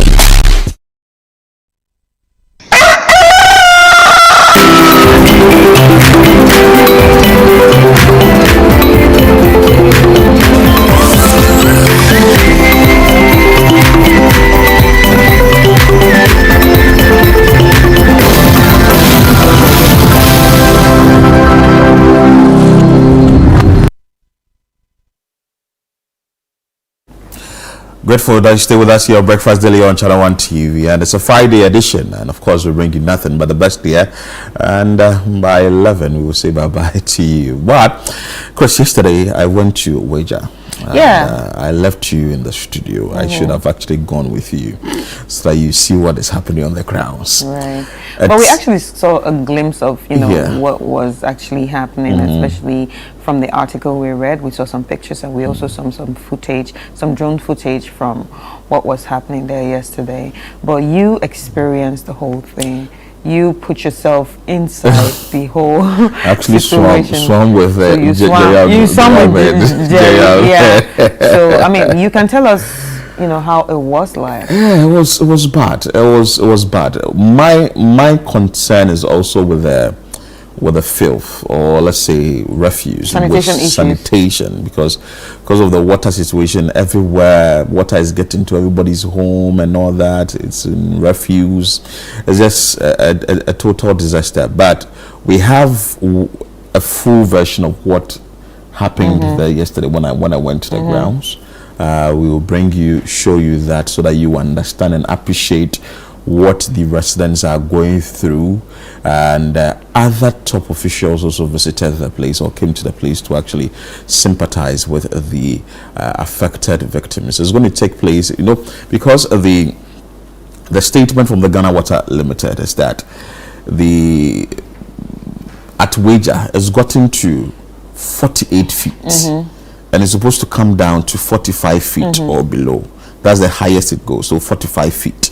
Oh, so that means it's overseeded. Yes, exceeded. Yeah. And it's threatening the integrity of the dam. And should the dam actually get broken, that means it could be worse. It's going to be worse, like what happened at Akosombo, the dam spillage. So, and it's not the rain we are seeing only in Accra, upstream. So it could be that it's not raining here, but it's raining upstream. So the water sort of find its way down here. Comes down. Yeah. So once the dam gets full, it's like it's automatic. The gates just open for the excess water to be spilled out. Yeah, but from the article I read, I have so many questions. Reading from what the Ghana Water Limited said, they actually called it a controlled spillage. So if that is a control, what we saw is a controlled spillage. What would an uncontrolled spillage look like? And number but two, the MC is also arguing, Felix Odate Lamte is arguing that, well, this isn't a controlled spillage because we weren't informed. Exactly, because I was exactly my number two. But were they told? And if they were not told, why were they not told? Maybe we need to get response of the Ghana Water Limited, and maybe there wasn't that much time to also communicate to them. But at least find a way, find something. But the bigger problem is, the bigger solution, I think, I always say, is that relocate, move. Anyway, so let's bring you this. What happened there yesterday? It's like a 40 to 1 hour conversation with the people, putting together everything that happened yesterday. Let's bring you that now. So currently bringing you a live coverage of the situation that is happening here at Wager, specifically at Titigu. This is where I'm located. Well, what is the issue? The issue is that there has been a dam spillage, which is the Wager dam spillage, that has led to the flooding of this particular community. This is the Wager constituency, and trust me, a number of people have gotten their homes flooded. I'm trying to walk into the community and see what the situation is like, but it's obvious what the situation has happened, because you are seeing some individuals moving from their homes, and the situation is bad. As I walk inside, the more the water gets to my knee level and may eventually get to my waist level. Maybe for now you will have to say a prayer for me, because I really don't know what is in there, but I would still have to walk in there. Gentlemen, let's have a conversation. You stay in there, right? Yes. What really is the situation with your house? How has this particular situation affected you as a resident here? My house, here. Water no come. Water no come your house. Okay, so he's safe. At least he hasn't had an experience like that in his house. But maybe we can. Okay, so you are coming from in there. Yes. Tell us the situation in there. Our situation be this thing, what do you call it? The Wager Dam. If in the open Wager Dam like that, they disturb our for here. So this one be small. This one be small. So no be anything. So it is a long time. No be now. So this one be small. So right now, you for inside, no, you're what then? What spoil? Oh, my clothes, my everything spoil. My mattress and everything spoil. Everything spoil. Wow. Since morning when I come from work, when I come, my everything spoil. So only my two clothes with me yesterday. Hey, so where did you sleep? There I work up and down like that this morning. So I never sleep at all. And it doesn't look like the water will go anytime soon. So from today, tomorrow, maybe in the next 3 days, where are you going to sleep? With days like that. I don't have any place I will go to sleep. If I sleep self-class, if the thing day like this, and I remember day inside. I remember 2 days inside, there's still some many people there are things. So if you go like that, maybe somebody will come and steal you. So you go there like that and watch your things. What job do you do? I'm a driver. Driver? Yes. That means you can't go to work? No, I can't go to work. So I call my boss, say that water come to my house, so I can't come to work. Wow. Okay. Thank you so much. Your name? My name is Hamza. Hamza what? Hamza Komangben. Okay, so that is Hamza there. That is the situation with Hamza. Let's see how far I can go in this. And you can see shops have been closed because of the situation. A lot more people are walking out of their various homes. And they see that's a shop there. Lady D, her shop has been closed. Gentlemen, let's speak briefly. How is the situation like in there, and where exactly are you coming from? I'm coming from Miami. Well, there's a place here called Miami. Yeah. Oh, wow. That is when you go straight. The last junction is called Miami. After Miami, you head on to Akbalu. Yeah. The situation is bad. Yeah. It's the same thing. Like, okay, I think that place is a bit deeper than here. Wow. Yeah, that one, I think you get to your knee, and at least a little bit above your knee as well. Wow. Yeah. How did you receive this news? I don't know if you were at work and you were told, or you came home and you saw it yourself. Yesterday I didn't go to work actually because I have a little bit of cold, so I couldn't go to work. So I came out of the house around 9 a.m. I was at our junction actually. By 12 that way I saw that the water was coming a bit. Wow. Within the space of 2 to 3 hours. The place was full up. Everything was full up. During the town was full up. By the place I actually was, yeah. By the time I got to that place around 8 p.m., boom, everything was full up. But I keep saying that this isn't the first time this has happened. Yeah. So why don't you relocate? It's like, so for somebody like me, I'm a man, I'm a guy, like I'm used to it. I've been here for the past 13, 14 years. I've seen worse situations than this. Oh, there come a time when you are almost at your chest. Yeah, we've been through tough times more than this. And you stay in it? Yeah. So I think this one is nothing. This one is actually nothing. But aren't you scared your things will get spoiled or something? No, it has never entered my room. Yeah, it can come to the compound, but for the room, never. Never. Okay. Though there are people who actually rooms are flooded and stuff like that, but where I am, never. Wow. Interesting. Okay, that's fine. So right now, where are you going to? My phone is off, so I'm going to my little girl's place to charge it. Because there is light out here. Yeah, there is light. And normally when it happens like this, the light is being put off for how many days? It determines the number of days the water is here. Oh, okay. Because right now, let's say sometimes I do even travel and go to work for about a month or two. So let's say even if a month and I have my gadgets inside my room and I don't know of the situation on ground, and my gadget is there and there is light, you could have just seen the number of people working. Everybody's dead. True. So anytime the water comes, the lights go. Even if it's for a week, we are inside for a week until. What's your name? My name is Wisdom Kuda.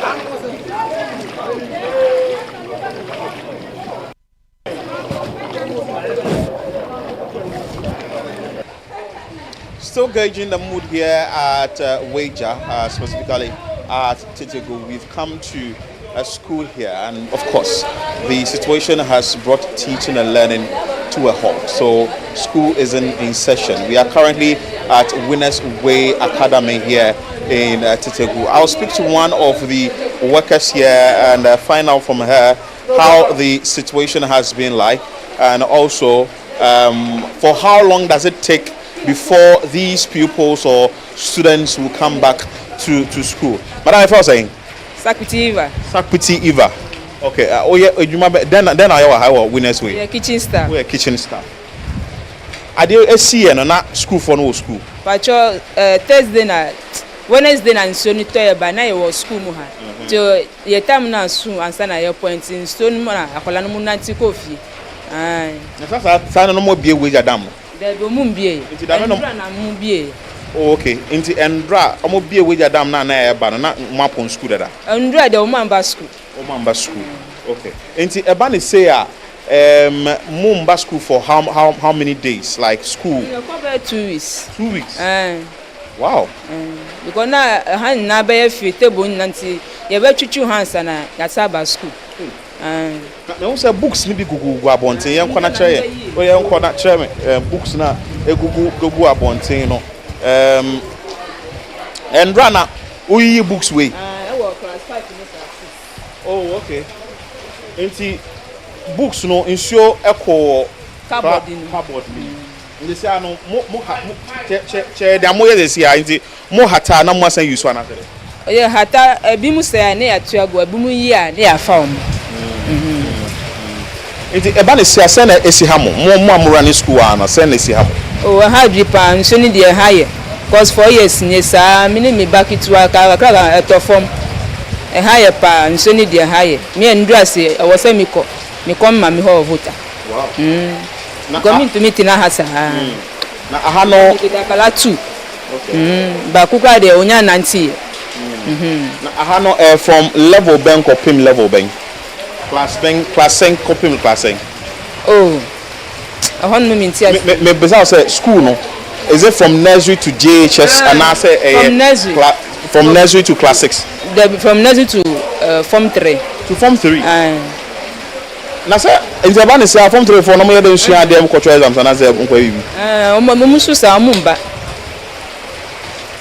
wow okay yeah that's Eva so that is Eva there basically what you can see behind me are books from the class 5 cupboard according to what Eva said and the books are actually wet because when it rained coupled with the fact that there is a dam spillage that has flooded this place went into the classrooms and got the entire place flooded and you can see that the books are wet so she's brought the books out for them to be dried and later they'll be taken to the classrooms. So she also said that it looks like 4 years ago a similar situation happened here and it brought teaching and learning to a halt and the same thing has happened here. So until the water recedes they wouldn't be coming to school for that period and this has actually affected teaching and learning.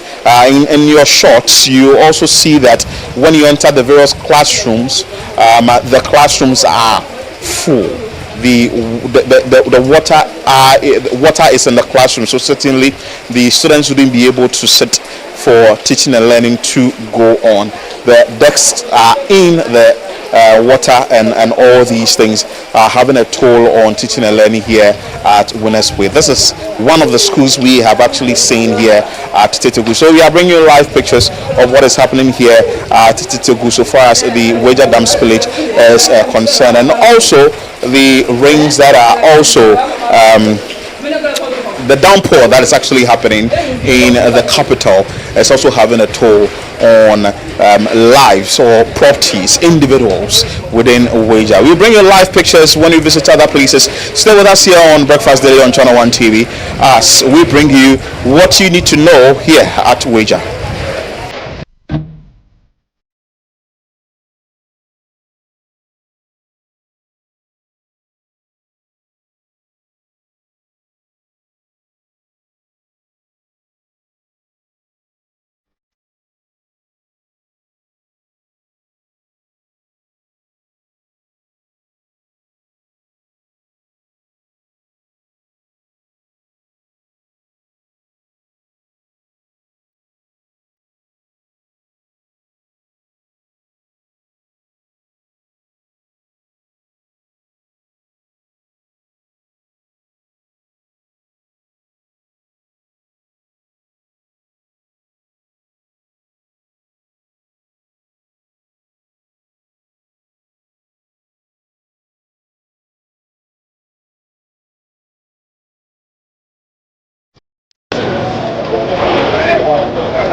So bringing more conversation here on the grounds from Titugu, and I can tell you for a fact that now the water has actually gotten to my knee level, and this actually started yesterday. So imagine if it's gotten to my knee level at this point, then that means yesterday it may have gotten to your waist level or even to your chest level. This is really bad, and it's actually entered into rooms, because where I'm standing currently, it has gotten to my knee level, seeing that people's shops or say their rooms has gotten to a level where it's just getting to a level where it can easily enter their rooms, or maybe may have entered their rooms. I'll speak to some of the residents here who have actually closed their doors. I don't know the reason why they may have closed their doors, maybe preventing for excess water to enter the rooms. And imagine if I fall in this water, it's going to be very chaotic. Let me speak to a few of them.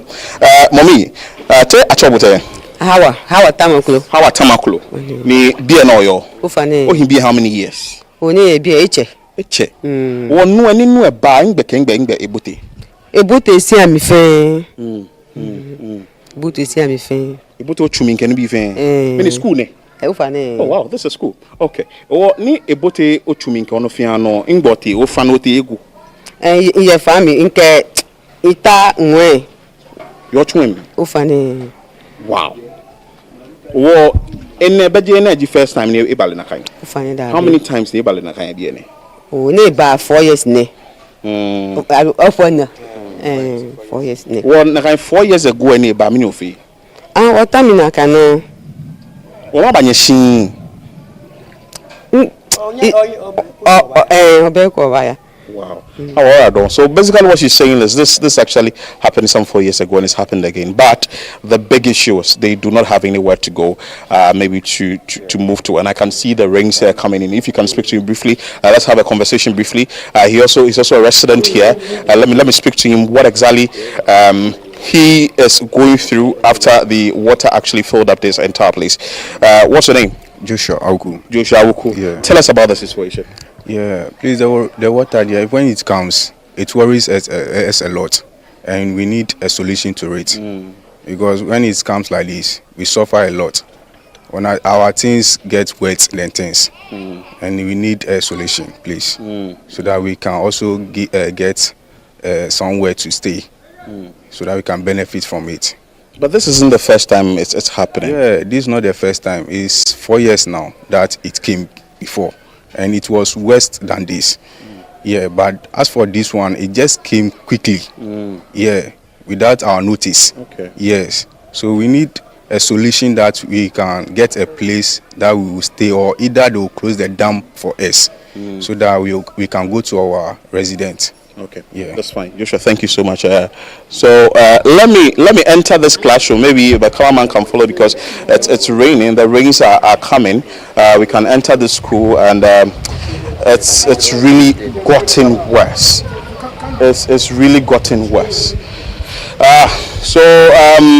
We will see how things will go here, but it's a situation that has really gotten worse in this area, except that they are pleading that authorities should do something about this, and also the communication didn't go down well. But we enter the school and speak to the institution heads and also some of the teachers as well in the school.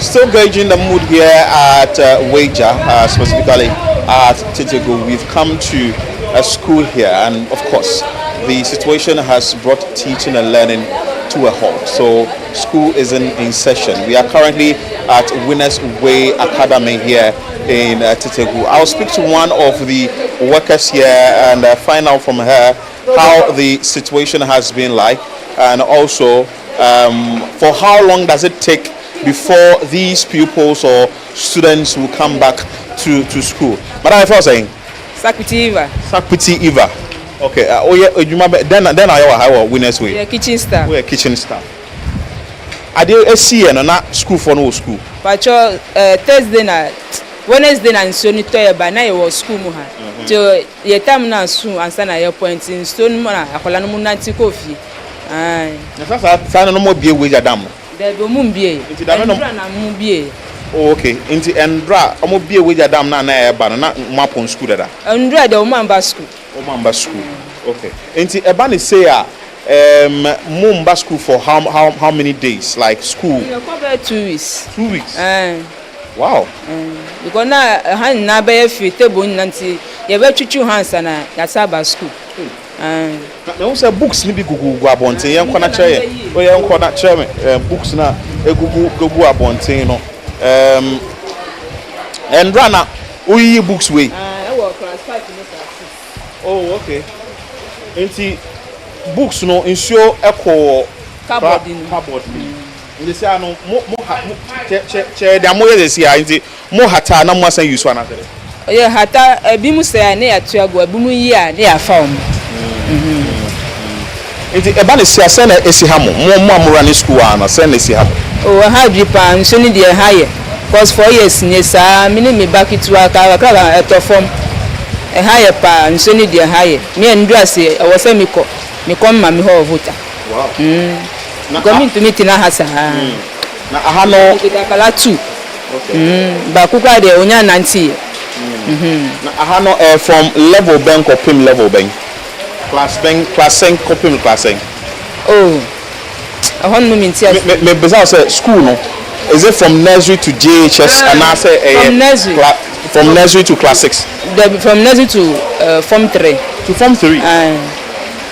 Na say nti aba ne say form 3 for no mo dey sua dem cultural exams and say nko yi mo so sa mo mba. Wow. Okay, yeah, that's Eva. So that is Eva there. Basically what you can see behind me are books from the class 5 cupboard according to what Eva said, and the books are actually wet because when it rained, coupled with the fact that there is a dam spillage that has flooded this place, went into the classrooms and got the entire place flooded.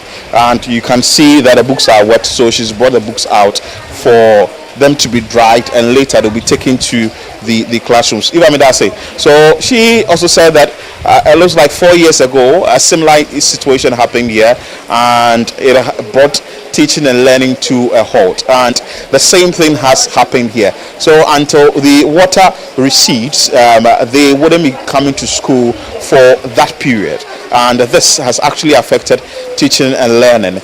In your shots you also see that when you enter the various classrooms, the classrooms are full. The water is in the classroom, so certainly the students wouldn't be able to sit for teaching and learning to go on.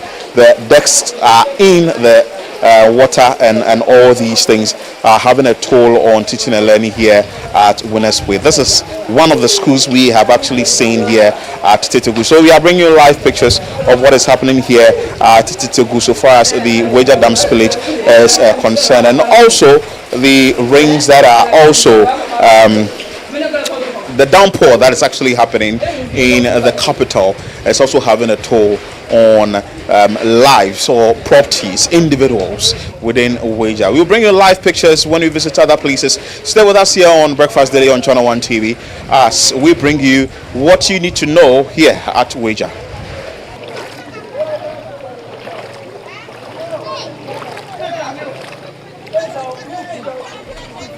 If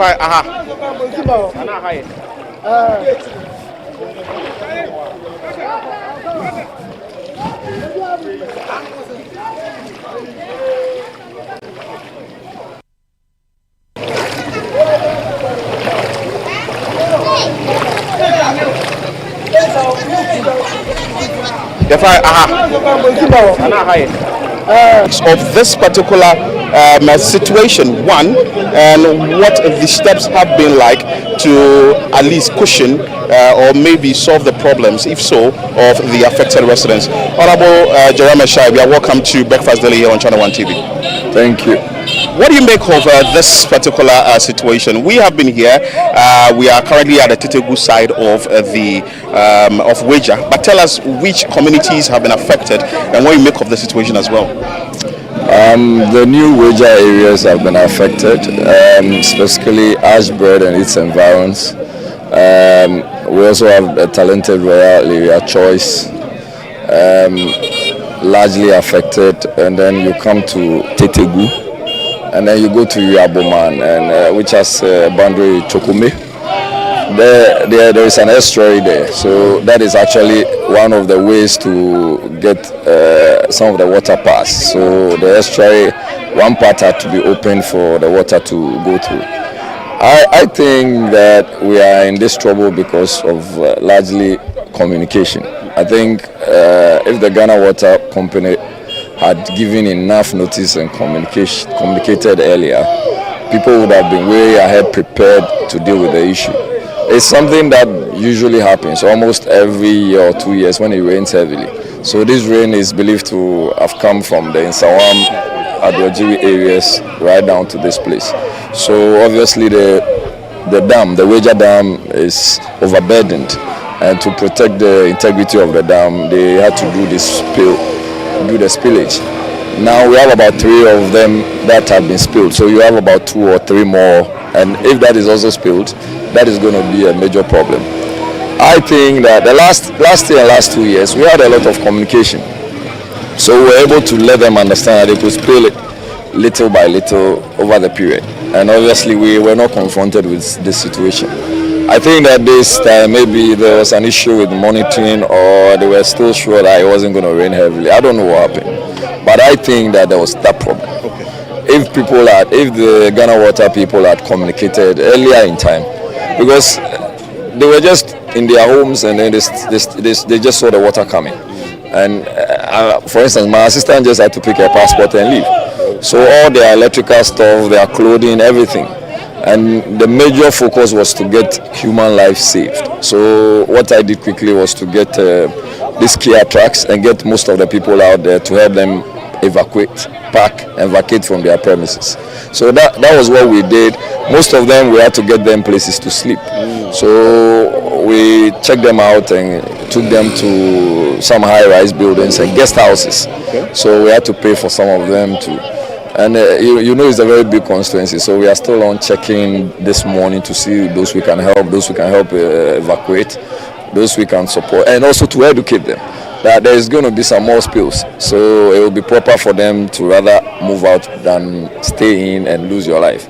I always say that when you were born, you didn't come with anything, and when you're going, you don't go with anything. So save your life first, and you can still acquire some of the things you have lost.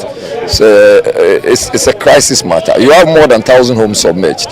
Yes. But I've seen that you've gone seeing the situation for yourself. Which other officials did you go with? Did you go with the NADMO? Did you go with because I know? Yeah, well, the NADMO is also doing. I mean, what we've virtually done is to spread ourselves. I've just seen that the MC has also come around. Yesterday we were in talks, so he told me he was also checking for the estuary to be open. And I'm here. He's just come here. I've been to New Weja. I know and NADMO is also doing their part. But largely, NADMO is under-resourced. They don't have anything. And I'm wondering what's happening to the anti-flood task force. What's happening? Because that was launched last year on the 3rd of March or 13th of March last year. They haven't come around. Nobody is helping. We need most of the drains, massive dredging in most of the drains. I'm talking about the storm drains, bigger ones. They need the Lafa, a whole lot of them. I went around about 4 days ago, and I had to call the MC to tell him that I would need him to release the drip machines, especially the excavator. I was willing to fuel it so that we would do this dredging. Unbeknown to me, there will be this spillage as well, because most of the drains are also choked. They are choked filled with grown weeds, and when you get to Tetegu, the junction, there is a major drain. You see it's all choked, if those drains have been dredged as well, all of this would have passed to some extent. But largely it was based on notice. No notice was given. Okay, so from here, where are you going to? So from here we are going to Yaboman. Yaboman is one of the communities. It's actually an island. Yes, and you can understand if you have an island and they are going through such a situation. So we are going to see how we can also support those who are helping to pack their things out. We are helping those who are getting trucks and buses for just those who are getting accommodation. But we would need government's intervention and well-meaning Ghanaian people.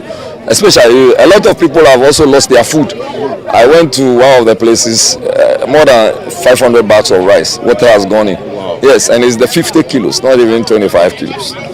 And those with tin, tomatoes, a whole lot of things. But isn't it time for people in this enclave to relocate? Well, I largely believe that this is a combination of several factors. The human factor, where lands are being sold at the wrong places, Ramsar sites are being covered, waterways are being filled, and construction is being undertaken on those ones. Garbage is used in all. If you come to Tetegu, there's a whole garbage base. Yes, and these are the things we need to look at. And when you go to Oblogo, it's the same thing. Oblogo is also overwhelmed with this same situation. And when you go to New Wager, around the Ashbread area, the SCC area, that is happening. Garbage. So, and most of the places are liable to flood. But people have committed to filling these places and building on them. The assemblies have sat down, they watched over them. We have all become very political, so you are scared that removing or destroying a certain property to save lives and property would cost you. But you are causing more damage. It's a major problem. People are still walking around and just indiscriminately throwing rubbish, dumping waste, and people are waiting for the rains to come so that all the garbage they may have packed, they will just put them in the drains. Even you go around, you see, if you see the water even running, the larger part of it is garbage. Well, thank you so much for your time, and I wish you all the best as you go around to ensure that. So we need your support. We need you to. I know City did it. I know City did it for somewhere Akosombo and its environs. And I know Samens is a great guy. And Bernard is a great guy. You have all the great guys. You should start a process. Get us all involved. Let's try and raise some support for our people. Those who can be relocated, they are relocated. Those who are supported in a different manner. Because one of the things they are complaining about is also food. You know, so if we are able to do that, we should be able to help our community and our constituency. Well, thank you so much for your time. Yeah, that's easy. So that's the MCU2, Felix. I'll speak to him shortly, but that was the Member of Parliament who spoke briefly on the issue, and he actually attributed largely to communication on the side of the Ghana Water Limited, stating that this particular situation has actually worsened the entire situation that they should have actually been told, that is the residents should have been informed of the spillage. But you know, though the residents will also be informed, the Ghana Water Limited has also issued a statement actually stating the reason why they had to embark on this exercise. Let me try speaking to some of the residents before I get to the MC quickly. Mami Efrozeng. Pacha FM love so feda. And what ha? Pacha mi ti Tetegu. Esi saying assembly scene is saying. Come on, it's on a back kakra, and I so say I. Eti sisi na ara ye demu ye bibia say iti ye se aban MP say ombe boye ye petty business so our business is so spoiled, so we are appealing to the government that the government should help us. But this always happens, so why do you stay every 1 year? So we don't have anywhere to go. I, for example, mini baby ameko baby kwa akamefia mini baby ameko enta still miti onu iti, for example mi be ko hwe mi fie mi so ara mi dem ko abu iti every year you show raw them na still te ha enya every year for last 3 years so mu ka che say iso na to me raw dem pa afi o de ye hu di abani nti iso na to me raw dem say say ye ye bibia sa esra ban MP assemblyman Baucho ombe boy because baby ade ekupot basic kwa hu ese ombe boy odin biom But I feel love so for that Agboyo. So that's Love Agbo also speaking there and stating what the concerns are. I'm trying to get the municipal chief executive to speak to. Then later I could actually move inside and we'll see the situation. So Honorable, if you can join us briefly. I'm sure he has assessed the situation and actually watched what really is happening, and I want to speak to him briefly. So Honorable, good morning. Honorable Felix, you are welcome to Breakfast Daily. Municipal Chief Executive for Weja Bawe. What has been your assessment so far? Okay, my assessment so far, I would say the situation is a very terrible situation and a very devastating one. But as a community and as leaders of the community, we've also taken proactive steps to ensure that we mitigate this situation and get our residents to be in a comfortable situation, and that is what we've been doing so far.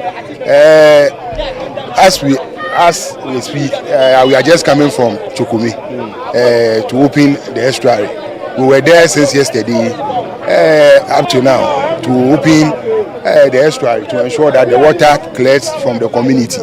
The unfortunate aspect was that the Ghana Water Company didn't give the community a prior notice for us to maybe inform the community through the assembly members and other stakeholders within the community. Maybe even if announcements were made in the churches and other things, people would have known that this is the situation ahead and how to avert that situation. But nothing of that sort happened. But yes, still we've been able to contain it, and we pray that in the next 2-3 hours, with what we've done at Chokome, the situation will come down for residents to have their comfortable peace within the community. Well, it's been said that this happens often. Isn't there a long-term plan to maybe relocate all these people and maybe ensure that this place is not made a residential area again? Because anytime there is a dam spillage, they bear the brunt. The dam has been spilled for some time now. Since I became an MCA, the spillage has been on, but it is not in this direction. This one, it was open at the blind side of everybody. What we know usually, what we know happens usually is the control spillage, where we inform assembly members, we inform the assembly. This isn't a controlled spillage, but the Ghana Water Limited says it's a controlled spillage. No. When you go there right now, you will see that all the gates are overflowing, and it's even overflowing to the brim of the dam. Yeah, when you are even standing on the concrete of the dam, the water is coming up there. So where is the control? And where is the information? Ghana Water's message came in on the 27th, that is yesterday. And yesterday you are opening the gates to spill out water. So how do you say it's controlled? Yeah. So now, what is the plan for these residents? Do you have a safe haven for them? Are you moving them to places where they can stay for the next 2-3 days? Or what actually are you also giving them relief items from the NADMO? Yeah, I'm with the NADMO. We've called the NADMO region and the national, and we are putting such packages in place, and very soon we'll see what to do about that. But are you taking them to? Do you have any safe haven? Yeah, we have safe havens within the municipality, and we've communicated it to the assembly members. We've made provisions of cars and other logistics that can help them move from their current locations to those safe havens, so that at least they will have a comfortable place in the interim, to ensure that they are safe. So because life is precious and is the most important thing as at now.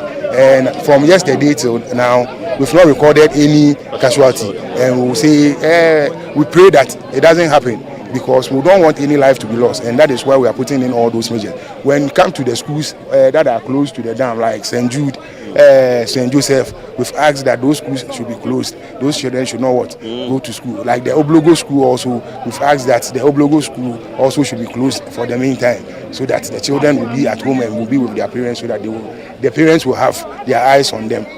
And currently there is lighthouse as well. Yeah. So you've told ECG to put off all the lights? Yeah. Okay, Honorable, thank you so much. I wish you all the best as you go around to assess the situation. So you had there the member of the Municipal Chief Executive for Weja Bawe, Felix, who has actually spoken. There are a number of residents who are in the water, but I still want to speak to a few of them and find out. If I was saying, yes, sir. What's your name? My name is James Pelly. Look into the camera first. My name is James Pelly. So what in your room is spoiled? My mattress, everything is damaged. Yeah. We are over there. Wow. Yeah. What time did this start? Golden Spring. What time did this start? I'm at work yesterday when they called me at Sutu. When they called me with my boss, they called me. My wife called me that the water is coming. I thought it's a joke. Before we get home, our motor. So I tell my friend that we shouldn't pass here. When we pass here, then our motor got spoiled. So we thought it's easy. So you were called from work? Yeah. That your room is flooded? It's flooded. Wow. So you weren't informed ahead of time? So I have to take my wife and children to the guest house. So right now they're in the guest house? They are in the guest house. So I slept there. So luckily I raised then so I managed the room. And then you slept in the room? Because if I go there, they will steal the things. They will steal my things. For how long have you stayed here? Oh, I say almost about 8 years now. 8 years? Yes. But this is not the first time this is happening. The first one happened. That was the massive one. It didn't enter. But this one entered my room. So why haven't you relocated? Oh, my own house. Why should I locate my own house? But now the person working over there, they have to drain the system over there. So the water will flow. That's the only problem you have. So when you get to your place right now, what level? I'm a bit taller than you. So what level is the water getting to from you? You see where my jalabia is? Oh, it got your above your knee. Yeah. So right now I can't say where is so now. Okay. Your name again? James Pelly. Okay, so that's James Pelly for us, and I can tell you the situation is very bad here. You've heard from the municipal chief executive, you've heard from the member of parliament of the area, you've heard from some residents of the area. All what they are saying is the communication didn't go down well. The Ghana Water Limited has also issued a statement actually stating the reason why the spillage has to be done. So this, like I said earlier, it's like a double trouble for the people of Weja, and we are bringing you a live report from Titi. All right, so that was actually what happened yesterday when the dam was spilled at Weja. And Philip, it must have been very, very scary for you to be walking through those waters. I saw that you nearly slipped at some point because you don't know what's in front of you or not even used to the terrain. So I had to get assistance from the residents there to tell us, pass here, don't pass here, go there. It's like you're walking blind. And they are also helping you go through it with memory, like because this is where they've stayed for a very long time. But fortunately, the Greater Accra Regional Minister was there yesterday. The NADMO Director for the Greater Accra region was also there, and the Gamanje was also there. They actually had to send some cautions around and spoke to the people there, actually walked through the water themselves to see what was happening. Let's bring you that after we have further conversations here on that. If you are catching Wabada your fence, Mada regional minister, Mada Nadu, Onupa FM, Ashin, MCs, DCs, many Amewa,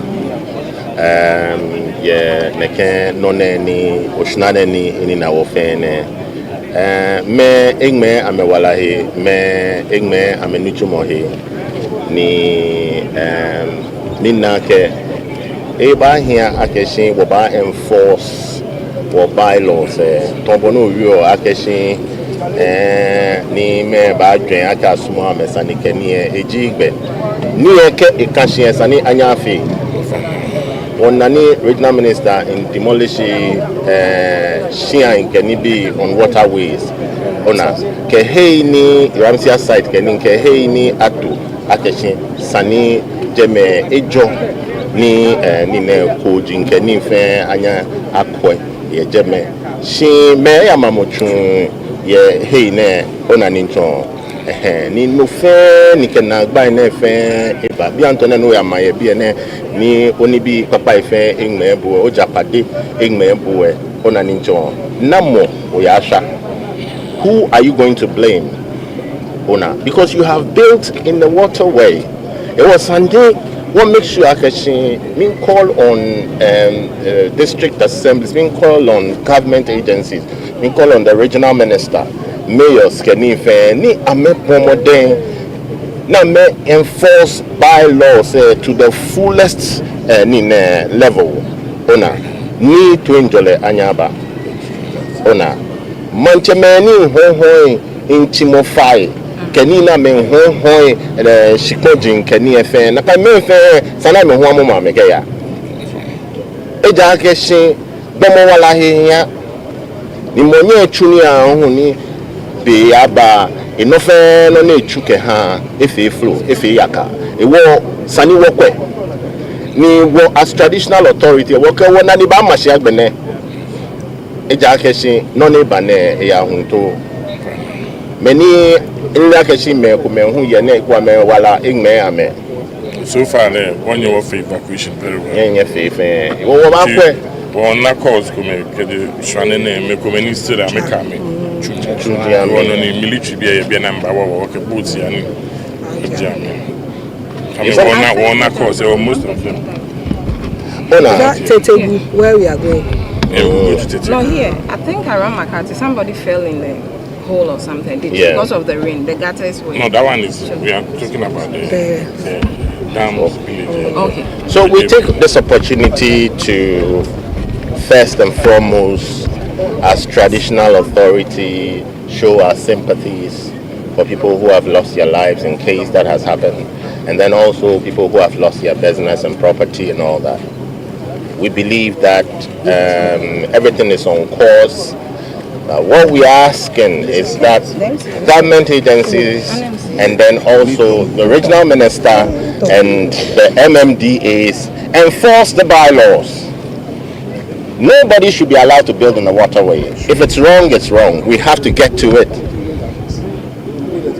Demolitions are painful, and I give sympathies to that, but we would have to enforce it because this will continue to cause loss of lives, and this is something we cannot control because it's Mother Nature, in its expense.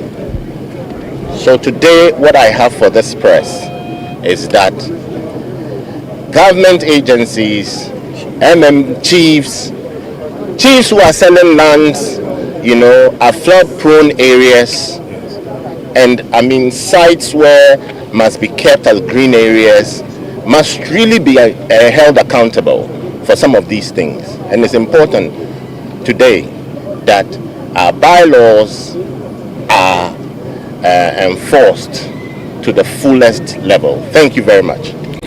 Your impression so far, your impression here at Titegu in particular that you've seen? Not so far, they've really done so well, and so let's commend them for what they've done so far. I believe that they've evacuated enough of the people. And so that is why I said we should get down here and also see to it. The reason why they are here is because they said they have 2 nursing mothers over there. And so that is what I've told the assembly to take care of them. So hopefully in the next 2 hours, the NADMO team will be here to evacuate them. Beyond evacuation, do you have plans of giving them some relief items? Also, yes, they are giving them relief items. They started about 2 days ago. Yes. And so, yes, they've been provided with relief items. What have you? Or whatever they need has been provided by NADMO. Briefing from the Ghana Water Company to the RCC? We are yet to have briefings from them. But they've briefed NADMO. So NADMO will also be briefing us very soon. We are here to assess the place. Your final question were to residents living around? We are only pleading with them, like I said, they should agree to the evacuation, understand and evacuate. In fact, their life matters more than even everything.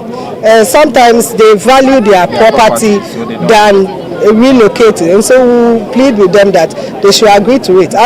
This is a temporary arrangement we are doing. Are you getting me? We'll bring them back when the place is okay, and so they should agree to that. Any other you want to say? Oh, we've not visited the entire community. They said there's a place called Tetegu, and so we want also to assess the place, and then we'll give our final overview of what do you swim? Yes, by swimming pool, not swimming. Where the water has gone into? The dam will only be closed or lowered if the rain from Insawam is reduced. But if we are experiencing more rain, then they will open more. Then it means more flooding.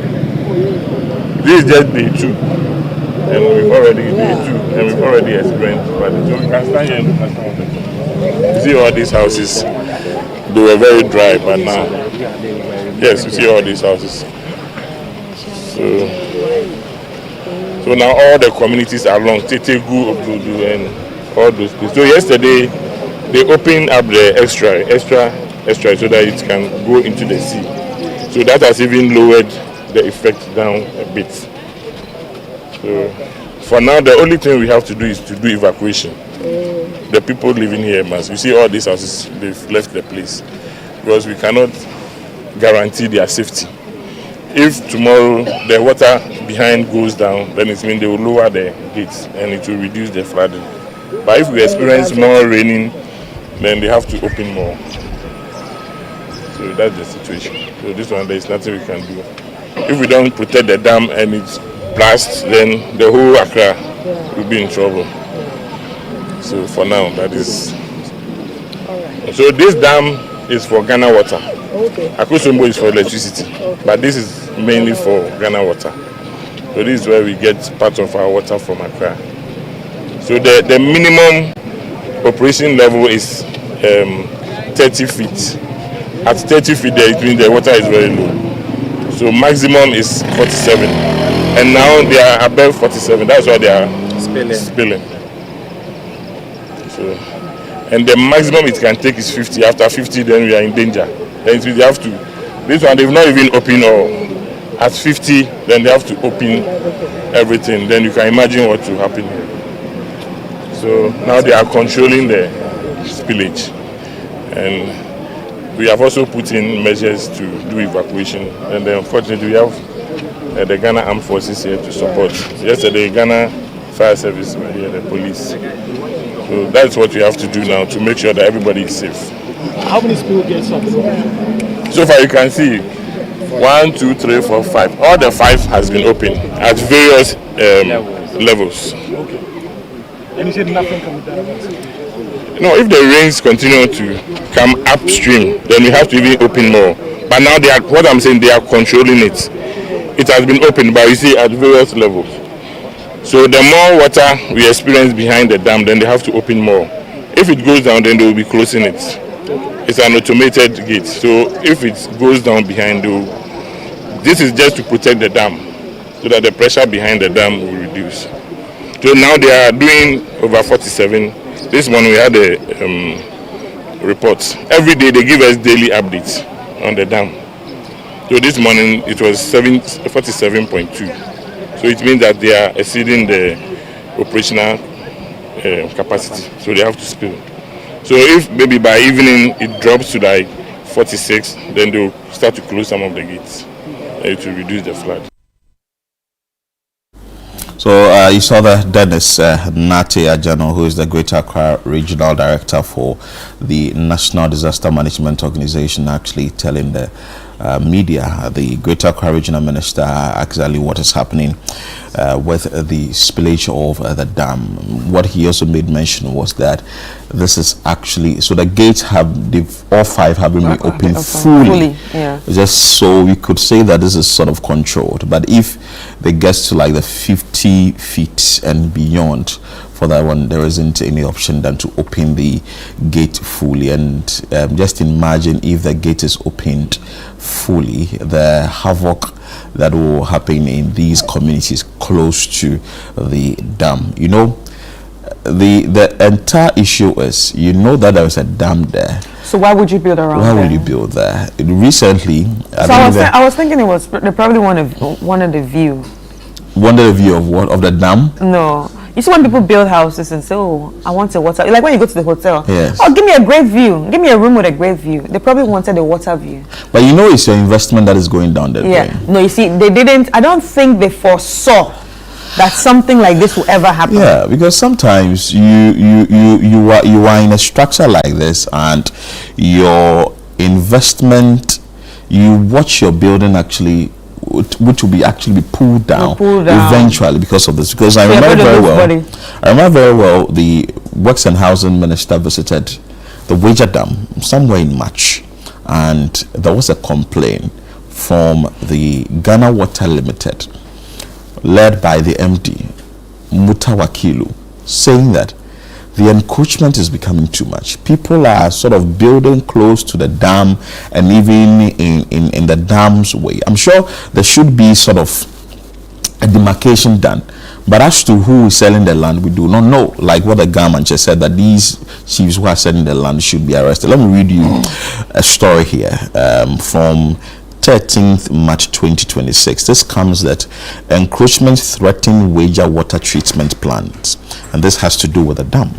So the Minister for Works and Housing and Water Resources, Kenneth Gilbert J, has expressed concern over encroachment and other illegal activities surrounding the Wager water treatment plant, warning that the situation threatens water production and supply of water of Accra and Kaswa. So this is actually to do with the supply and production of water.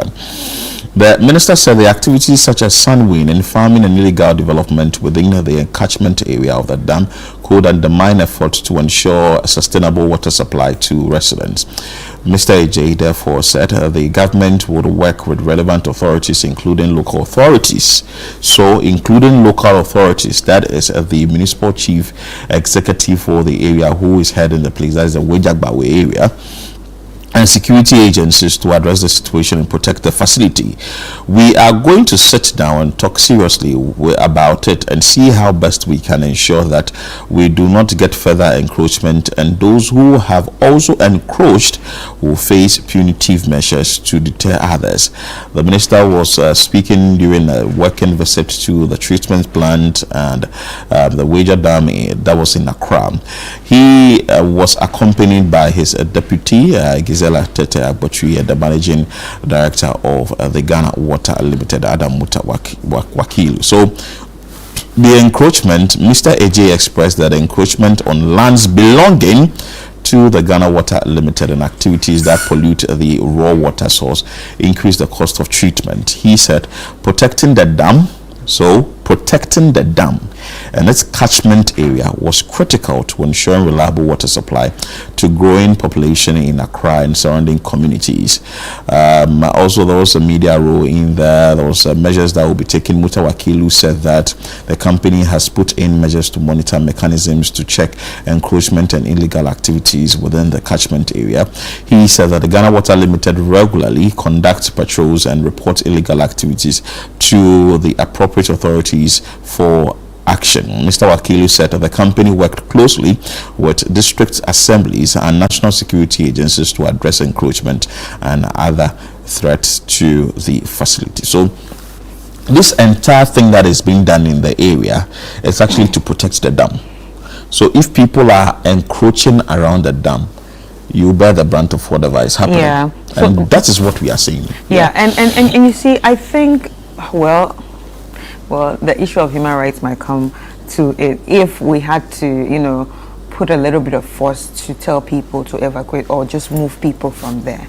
Because the question will be, what if they are not ready? But at the end of the day, I don't think people should be living in those areas. First of all, I was trying to empathize with them. Like yesterday, I was really trying to empathize with them, to like understanding where they're coming from, especially when someone says, oh, I bought this land, I built this house, this is my house, this is my investment. People are very attached to their houses. People have this emotional attachment to their house. Even your little cup, you are definitely attached to it if you buy it with your own hard-earned money. And there's something about it that, oh, this is mine. You understand? So not to talk of a whole house. So people are attached to it, but if there's a way or if there's a timeline that they can give them to say, you know what, by so and so time, we do not want anybody here again. I think that will work, because it doesn't look like this is going to stop anytime soon. The patterns of the rains have changed. The rains are also contributing to, you know, the dam filling up. True. So if the patterns of the rains have changed, that means it's going to be very hard to even predict when it's going to fall next. Do you understand? Meaning you don't even know when it's going to be the next dam spillage. Yeah. Because the patterns of the rain has changed. Yeah. You can't say it's going to be in June. You can't say. Last time we were talking to someone on the phone, and he said, I think it was a doctor, when we were talking about the issue of the Ebola. So he even talked about the issue of, you know, the patterns of the rains changing. We were expecting them during June, but now it's falling in March. It's falling in May, sorry. So if it's going to happen like that, we don't know what tomorrow is going to be like. There needs to be a way to sort of like help these people move to probably safe havens or something like that. Yeah, and that particular one has been said. But how many people can you take to these safe havens? That's another. And that's another one. Yeah, they're also crying that when it happens like this, you find the bad ones actually walking through, the thieves who will be actually walking through just to steal people's property. So in order for them to also protect the little they have, they will want to stay in their rooms. It's very dicey. The situation is very dicey. And when we went there yesterday, I told my cameraman that I want to acquire like a two plot for him there. And he says no. And I also think that if you are going to buy a land, you should go during the rainy season. Check, because why will you want to buy a land in an area in that Waterloo? Yeah, you see, and it's just a bigger conversation how the spaces are being used, spatial planning and all that. That's LUSPA.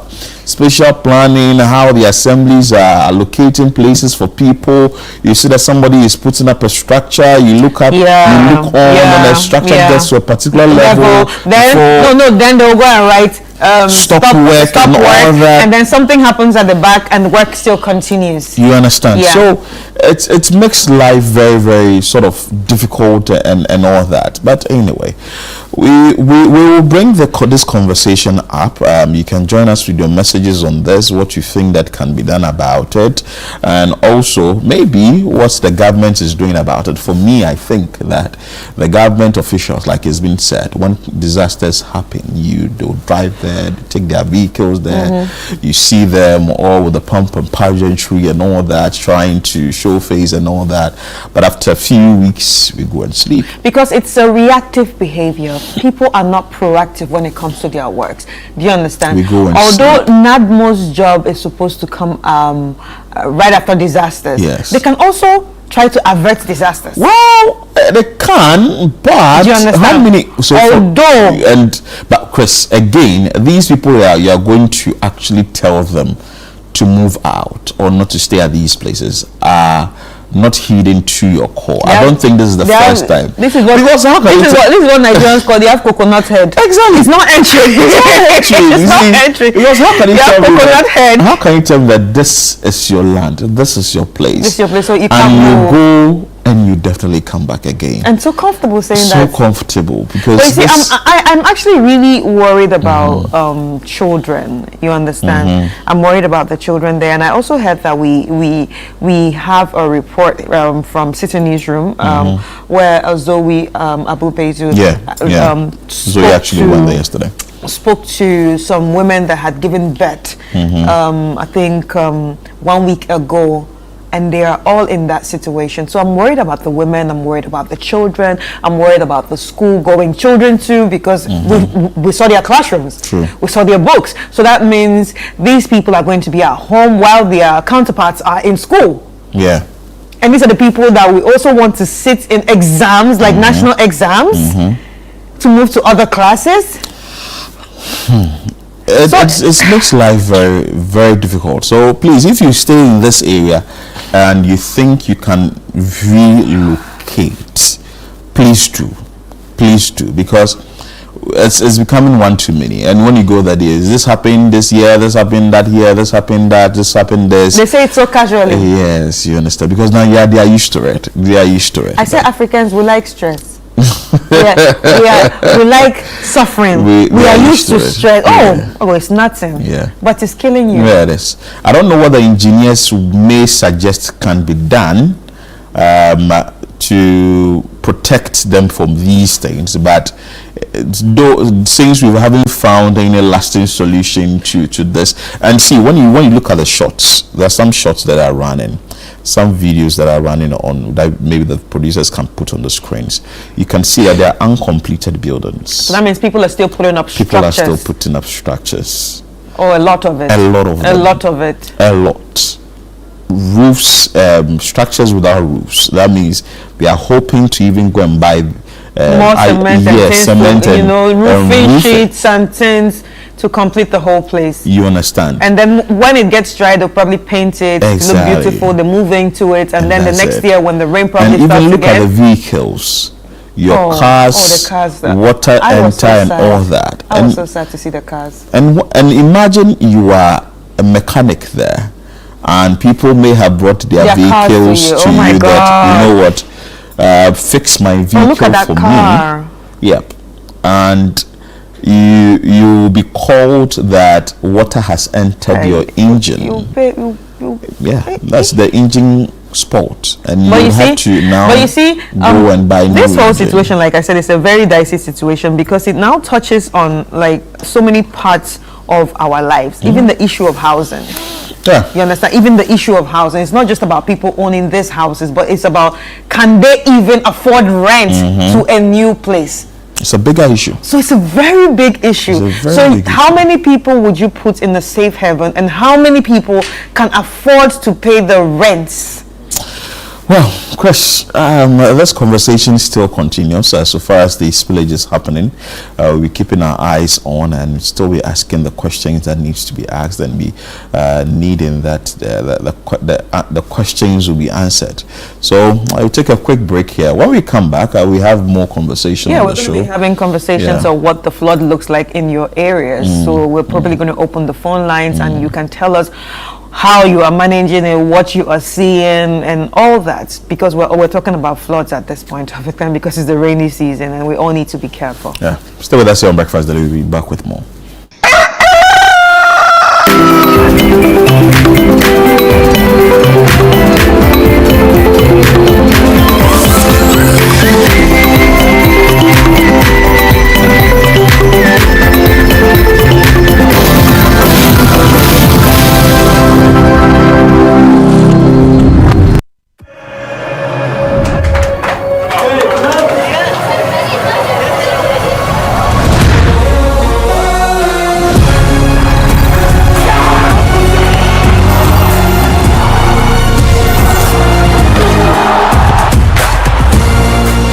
June to 19 July, everything can wait.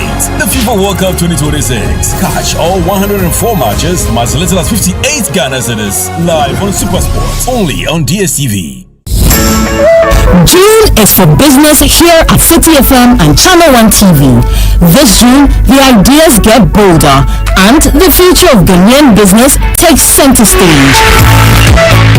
Welcome to the City Business Festival 2026. For the entire month of June, 97.3 City FM and Channel One TV bring together the thinkers, builders, innovators, and dreamers shaping the future of enterprise in Ghana. From powerful business forums that spark meaningful conversations to insightful on-air discussions with industry leaders and change makers, to stories of resilience, innovation, and ambition from Ghanaian entrepreneurs. This is more than a festival. It is a movement of ideas, strategy, and impact. Whether you are starting small, scaling big, or simply dreaming of your next breakthrough, the City Business Festival is your platform to learn, connect, and grow. Join the on-air series every weekday at 9 a.m. on the City Breakfast Show on 97.3 City FM and at 11 a.m. with a repeat at 6 p.m. on Channel One TV. This June, let's challenge businesses. Let's refine ideas. Let's create impact. Call 0205-973-973 for further details. City Business Festival 2026, driving ideas into impact. The City Business Festival 2026 is powered powered by 97.3 City FM and Channel 1 TV in partnership with Absa Bank, and it's proudly sponsored by Absa Bank, MTN, Zondatech Ghana Limited, and Petra Trust.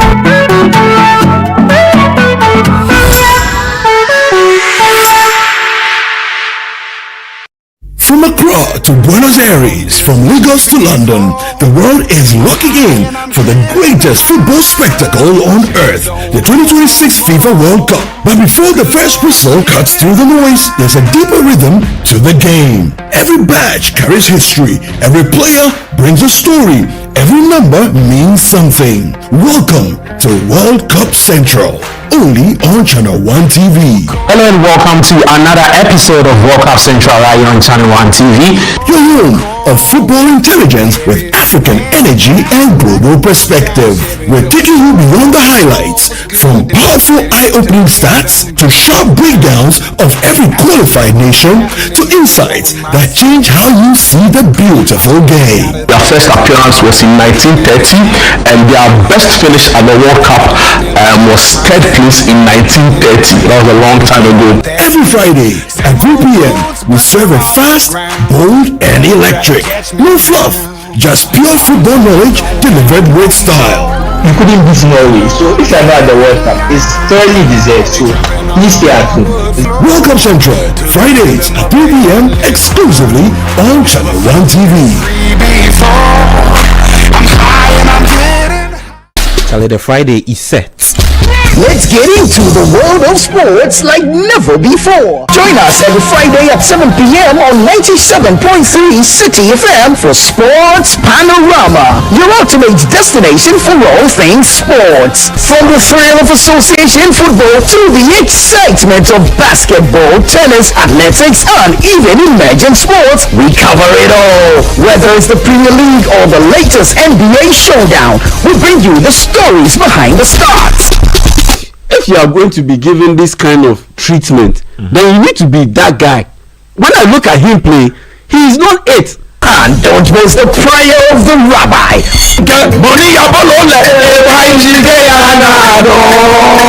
We're not just about the games, we're about the community.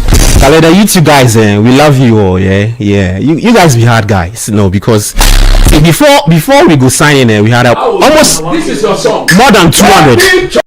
When it's time for Don't Call Me, It's Don't Call Me time. tune in every Friday at 7 p.m. only on 97.3 City FM. Sports Panorama, where sports come alive. Sports Panorama, your weekly sports fix. Don't miss out on the action. Sports Panorama, catch the excitement every Friday.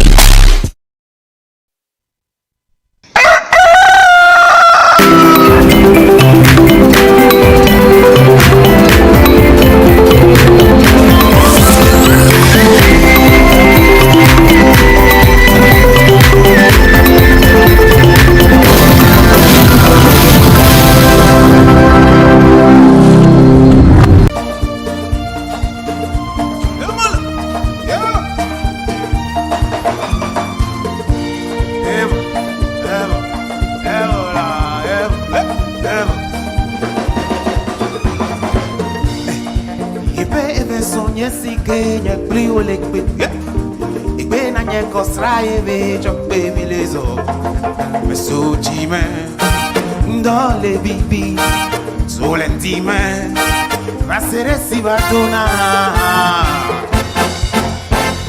minyale ke medu yakaka afi egbe milezo lolo play akofanya wokumiano emebuta melenu siamu yeola inana be melona wo Maria everybody now Maria Medeka Maria Medeka beko abalongu Maria Maria Medeka beko abalongu Melefa vi Maria Medeka beko abalongu Maria 1, 2, 3, go.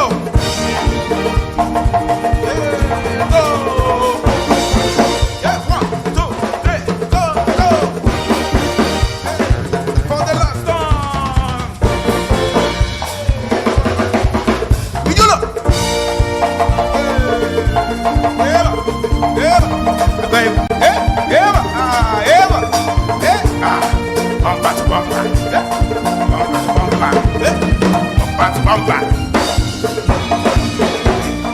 Ebe sonye sike nye bli wolekwe. Ike na nye kosra ebe sokpe bilezo. Meso ntime, ndole bibi. Sole ntime, vasere siza dona.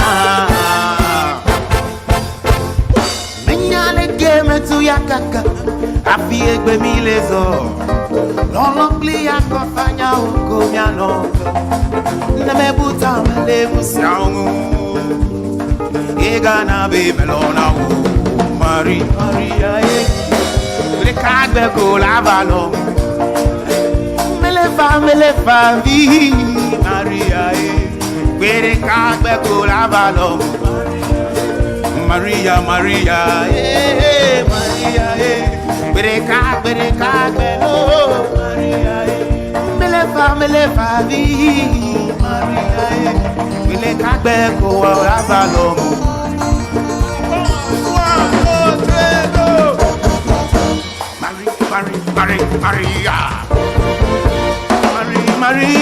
Marie. For the last time, 1, 2, 3, go.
Baby, today I don't get some.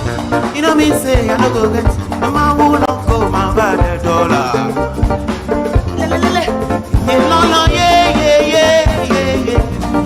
Mega Gigi yo, amare manya chomo.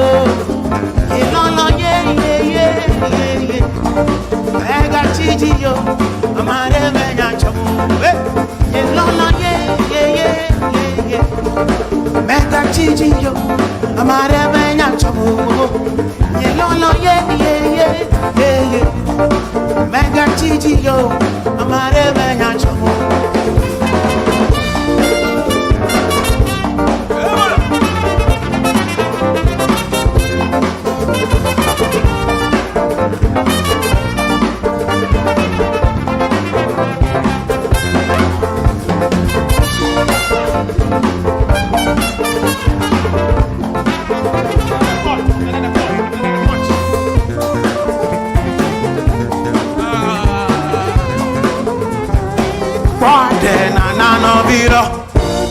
Urekane drio rekana nyemira na fotile usame banga yo amadeke menya mekugbe kwade na no vi urekane drio rekana nyemira na fotile usame banga yo amadeke menya mekugbe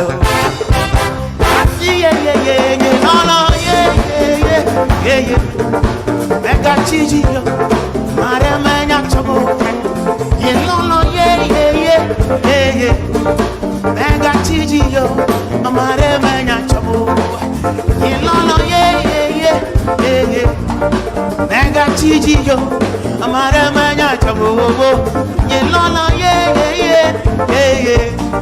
Mega chiji yo, amara back bad, na no vilo. Ore kala di ore kana nyemiela. Na fortile usa mekpa mega yambo. Amadeke deke menya mekugo.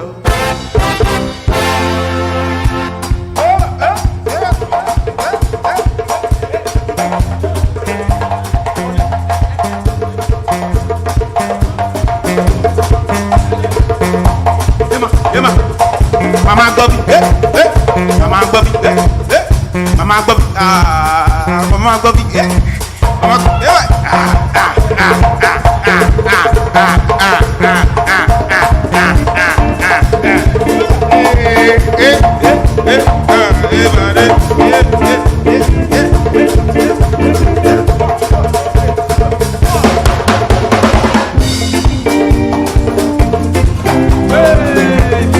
Asabori commence à se. Dema, Dema, dele. Brum.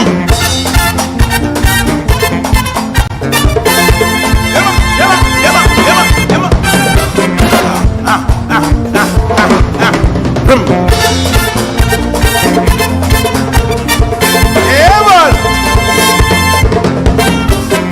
Asabori commence à se. Assabonin kumasasio, assabonin kumasasio, yamala, assabonin kumasasio, yamala,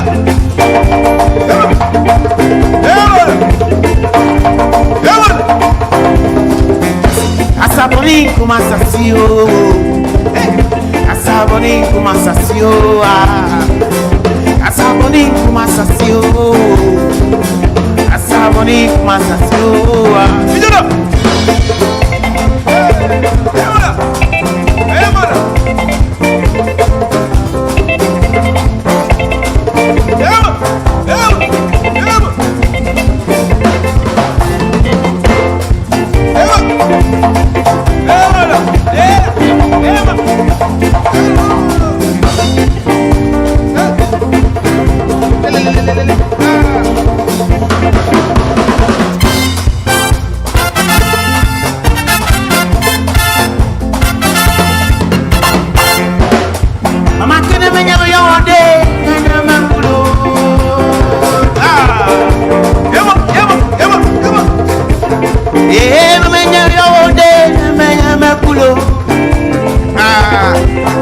La bio minye, kaka vivre comme il a. À côté, je vais te chiguer so, ma chérie. Adamana me si ton bio minye, kaka vivre comme il a. À côté, je go guini so, ma chérie. Dioba, e bien ama ben fienta. Opira fue mentum pro na uobe kume. Dioba, e bien ama ben fienta. Opira fue mentum pro na uobe kume.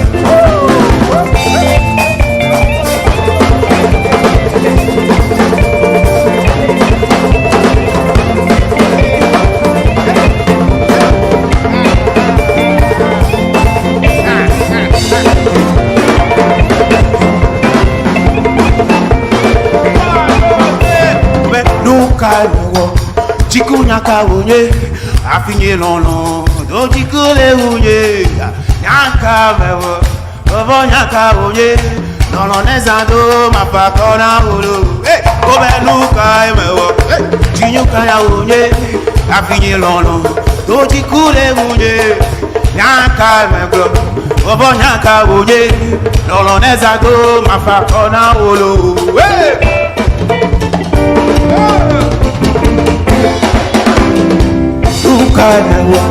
Chikunya kaunye afinye lono do chikure gunye yanka emembo bobo yanka unye lono nezando mapakona ulu lono nezando mapakona ulu lono nezando mapakona ulu lono nezando mapakona ulu Olonezano mafakona Ebenu kaemewo Chikuna kaunye Kafinye lono Dojikune unye Nyaka emebro Bobo nyaka unye Olonezano mafakona ebe ihamela ni ebo otono derama ihama dadade mawo ebe lolon siawo galobi ebi madadada ebe ya ngini ngono ya from boys ya fangers mommy do day kelly don't come in the house doing what side by side. One interesting one, that Sarah music there is a Friday and you need to shake yourself a little, please. It's been a stressful week, I'm sure. Today is Friday, so I'm sure Saturday, Sunday you have it first, so but it starts today. And that was Sarah music there. Let's now delve into an interesting conversation. I'm sure you know of Bleobi. If you went to Accra, then Bleobi, and we are come to have a conversation on Accra in studio. Accra, if you don't know where they are, Kaneshi First Light, that's where they are. So Accra 95th anniversary launch and unveiling of logo is actually happening today. At the studio for us to discuss that, we have Kwame Ewuku, who is member of the Kwame Ewuku, who is member of the anniversary planning committee, and we also have Richard Abbey, member of the planning committee, in studio for us to discuss that. Yeah, welcome, gentlemen. How are you doing? Thank you for we're doing let's start with you, Kwame. Yes. Which year? 2018. 2018. How was school like? Our school was great. Great. What do you like about Accra? What do I like about Accra? The people I met, the environment, and everything about it. Interesting. And Mr. Abbey? Yeah, Accra Academy 2000. 2000. Yeah. I mean, it's just 26 years now. Yes. I didn't even think that I could have finished school. Down fast. I was so great to become an adult, even though adulthood is a scam. It's a scam. Yeah, of course. There are things our mother didn't tell us, things, but it's fine. And I love Accra for the resilience. Wow. In that there is sort of not giving up spirit, and that's one thing. And there's that communal sort of thing where boys are together and all that. Yeah. You have an Accra boy here, Jude Mensadan. Oh, I see. She was a Accra guy. I mean, high spirited. Yeah, high spirited. Nice. Okay, so let's delve into the conversation. Interestingly, you mentioned Jude Mensadan. He's actually the MC for today's program. Yeah. Jude. Jude Mensadan. That's interesting. Yeah. So let's delve into it. The 95th anniversary. Tell us about it. Yeah, so the thing is that, in the next 5 years we're centenary, and then so this is very important. It's like a prep to the time. We're celebrating our pride, and we're celebrating our achievements, we're celebrating our purpose. Accra Academy started from Jamestown, and of course, if you know, by some 4 young entrepreneurs. In fact, there were less than 30. Oh, wow. Of course. I mean, and I keep saying that people don't understand that we are the first in everything, because we're actually the private secondary school, or the private school that began where we didn't have the missions and all that. We were not fed, we didn't have traditional authorities, and until sometime when he will give the history where we have to now move from Jamestown to where we are in the Kaneshi First Light and all that. So we are not, and every 5 years we try to go back to our roots. I mean, which is where the Jamestown, where we began from and on. And so for us, it's a celebration of pride, and by pride, we, like I said, we are still a grade A school, of course. I mean, we're still doing our best in everything and all that. And when it comes to purpose too, we have been taught a lot in the school. We went through the school not just to learn, and that's it. And so one of our major Latin mantra that we speak about is non servitae dissimos, in that we learn for life and not for school. So when we are in Accra Academy, it's a training ground where we are learning for life, and not necessarily to finish the school and then chew and pour and then we are done. That's why we find academicians all over the place. You understand? And then come to achievements, like we said. I mean, that he will speak about in terms of achievement, number of them, of course. And these are the things that we are celebrating for the 95th anniversary. Yeah, interesting. And like I said, first at everything. Even recently, if you can tell, when it comes to weddings, we are now back to back. We just married. So we just yes, and we have married and then so he's a bat, but it tells you that the boys that we had played, that the incarnation were hardcore, are very romantic and gentle. It's not as if we must be in a certain area before we become gentle and romantic. But black people are very romantic. I think the women are calling for us.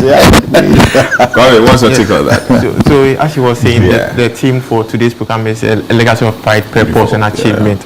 And I think we have a lot to be proud about as old boys and then members of the society around Accra Academy. But as he was telling you, Accra Academy was started in 1931.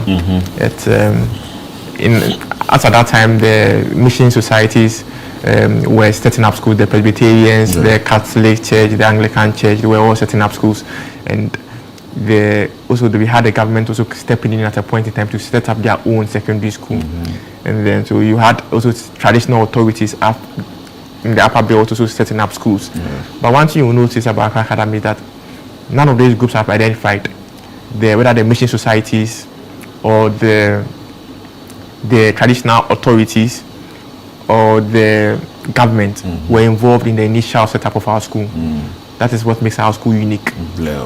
For all these schools all the secondary schools that are very old in nature, all of them had either one of these three identified groups, either the mission society, either government or traditional authorities setting up them. For Accra Academy, it was none of that. Wow, interesting. It was just 4 young men, passionate young men who wanted to give back to their community.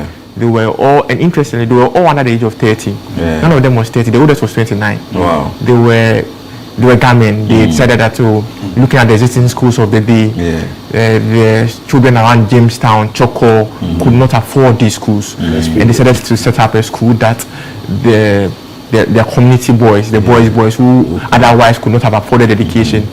And then what did they set up? They set up a Accra Academy in a rented premises. Interesting. So Accra from Jamestown to Kadesh, where we sit now. So today is the event.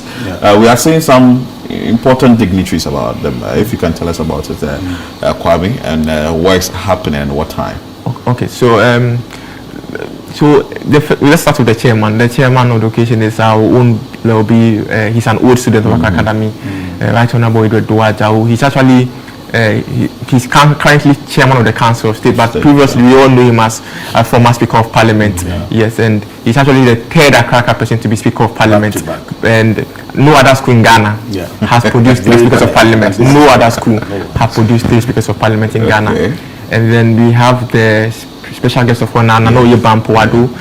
She's not an Accra person, but she has very close affiliations to our school because in that her dad was an Accra person. Oh, nice. Her dad was a deputy controller accountant general somewhere back, and he used to serve on the board of Accra Academy. So she is very deep ties to the school. So her dad was an Accra person. And then we have the Minister of Education. He is the main man when it comes to education in this country. You cannot celebrate without him. So that is why he's also in there. And you can also expect, away from these dignitaries, you can also expect several other dignitaries. You can expect old boys from all walks of life. You can expect parents, teachers, and then even well wishers. We have people who would come into wish you. You are invited yourself to come well wisher. Celebrate the past. So everyone should come on board and let's he had said that actually he nearly came to I needed the closeness and he nearly go back home and collect the diary and shit on the so he needed some bit of independence and all that. So like you said, in the evening, of course, I mean, we'll be also unveiling the kind of activities that we're having, which will be the float, a dinner dance, and then we are also going to have conversation with the students and then so that they prep them for the future, so that they don't think that after secondary, if I don't make it, what else can I do and all that. Those are things that we will be discussing at the event. So just give them the rundown of the program. Our homecoming section, the speech and prize giving and all that is part of the activities tonight. So we're inviting everybody. I mean, non-academicians and people who at the end to have become academicians and unfortunately got disappointed. I mean, it's still open opportunity to now come and fraternize. I mean, with us, and so this evening around 5 p.m. and at the Ridge Church, we're expecting a lot more people to be available. I'm sure you give us a chance to sing our anthem before we leave. Of course. Before then, to add up, this is the beginning of a year-long celebration. So away from tomorrow, as he was saying, we would have an induction for final year students. We'll have a registration, and we will have NI cards, and then career guidance and counseling. We also have a Founders Day where we'll have a memorial lecture, and then we will have a floating homecoming session. On our homecoming day, every 5 years, when it's a major anniversary, we do a float. So we go back to where it started, Jamestown. So there's going to be a major 5,000 students on street towards Jamestown. Wow. And then we're going to have a dinner dance, and then we're going to crown it out all up with a Thanksgiving service. Interesting. So, the lunch is free, right? Yeah, it's free. Yeah, of course. So it's free gate and all that. Anyway, so the anthem. Sanala. All right, well, no more.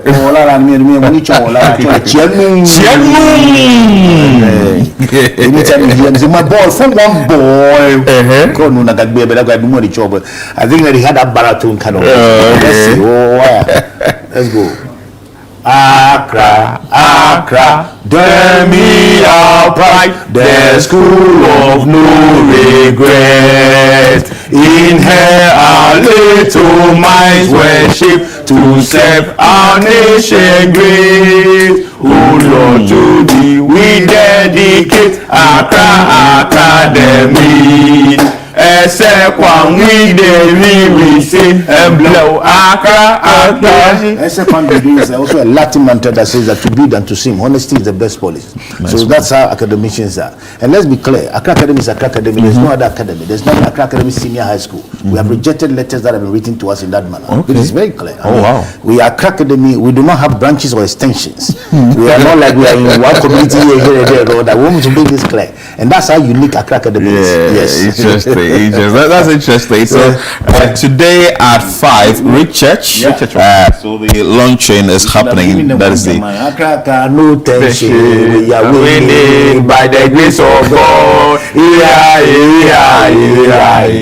Shabu shabu. I can just imagine what will happen today. but this guy, Asawajan. It started in Jamafo. When it comes to sport, we don't know who we are about to best.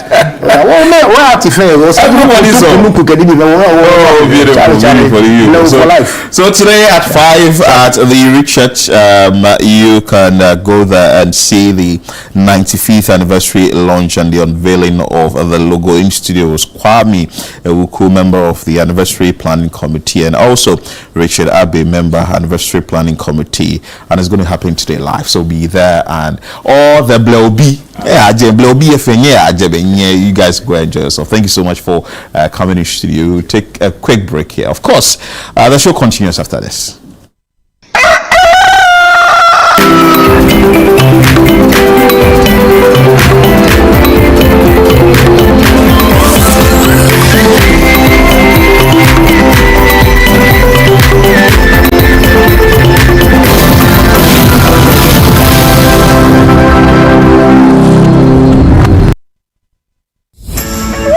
June is for business here at City FM and Channel 1 TV. This June, the ideas get bolder and the future of Ghanaian business takes center stage. Welcome to the City Business Festival 2026. For the entire month of June, 97.3 City FM and Channel 1 TV bring together the thinkers, builders, innovators, and dreamers shaping the future of enterprise in Ghana. From powerful business forums that spark meaningful conversations to insightful on-air discussions with industry leaders and change makers, to stories of resilience, innovation, and ambition from Ghanaian entrepreneurs. This is more than a festival. It is a movement of ideas, strategy, and impact. Whether you are starting small, scaling big, or simply dreaming of your next breakthrough, the City Business Festival is your platform to learn, connect, and grow. Join the honor series every weekday at 9 a.m. on the City Breakfast Show on 97.3 City FM and at 11 a.m. with a repeat at 6 p.m. on Channel 1 TV.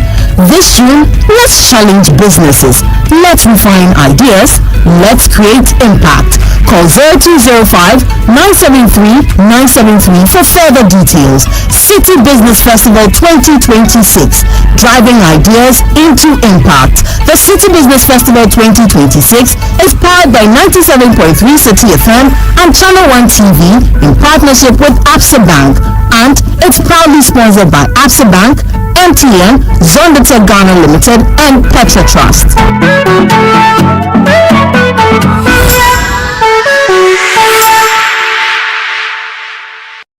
From Accra to Buenos Aires, from Lagos to London, the world is locking in for the greatest football spectacle on earth, the 2026 FIFA World Cup. But before the first whistle cuts through the noise, there's a deeper rhythm to the game. Every badge carries history, every player brings a story, every number means something. Welcome to World Cup Central, only on Channel 1 TV. Hello and welcome to another episode of World Cup Central right here on Channel 1 TV. Your home of football intelligence with African energy and global perspective. We're taking you beyond the highlights, from powerful eye-opening stats to sharp breakdowns of every qualified nation to insights that change how you see the beautiful game. Their first appearance was in 1930 and their best finish at the World Cup was third place in 1930. That was a long time ago. Every Friday at 3 p.m.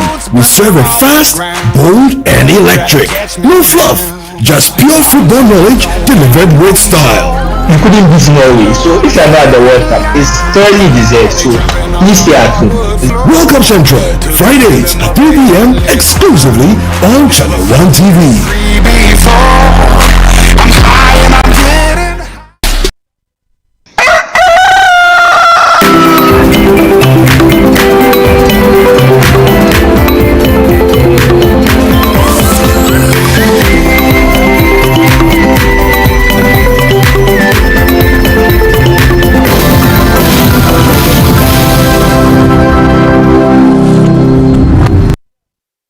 That was an interesting conversation at Accra Academy, and here we do the community issues as well. We've touched on the story from Bichile where the residents are asking that the water situation there be fixed. Today they're embarking on a demonstration. Manu Ayama is there covering it live. Let's cross over and bring you that feed from the community. Okay, would you allow us to ask some questions? Because we still have some concerns. Fine, but for now, we are going to the Ghana Water and present our concerns over there. Much as we are giving you also a petition, and we will send some to the regional minister, because we cannot, we are human beings who equally must be treated as human beings. We've been denying water for 6 months. It's unheard of. Meanwhile, they still keep bringing us bills. We are not stupid. We are not stupid. We are learned people. We can't be denying water and you still bring us bills. And we expect those in authority to take up the matter and fix it for us. That is what leadership does. That's why we are appealing to you. We are appealing to you. We are appealing to the regional minister. We are appealing to the sector minister. We are appealing to all those in authority to solve this problem. Otherwise, we will take this demonstration to another height. And then organize different height, and the government will not like it. Look at the people. This is just a fraction. Chile has the numbers. We are able to mobilize, and what we do, it will affect your government. It will affect our government. So let's be mindful of what we do to the people. I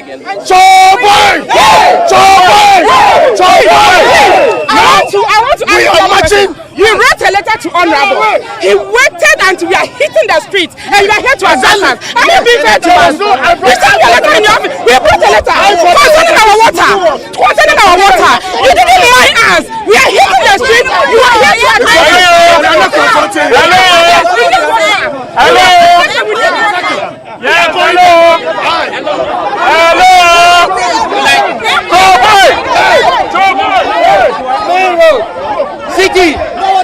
Siki, power to the people.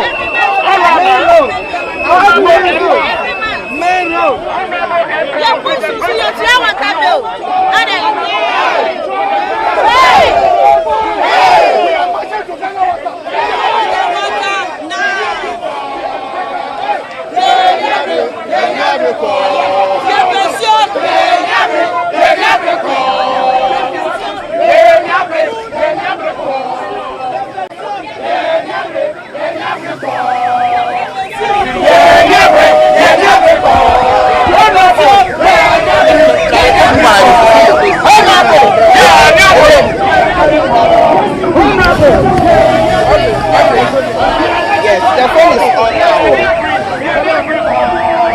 Part 5. Yes, sir.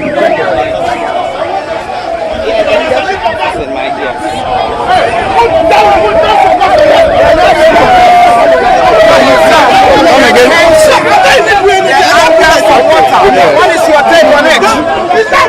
As I earlier answered, we are all involved. It's not they versus me.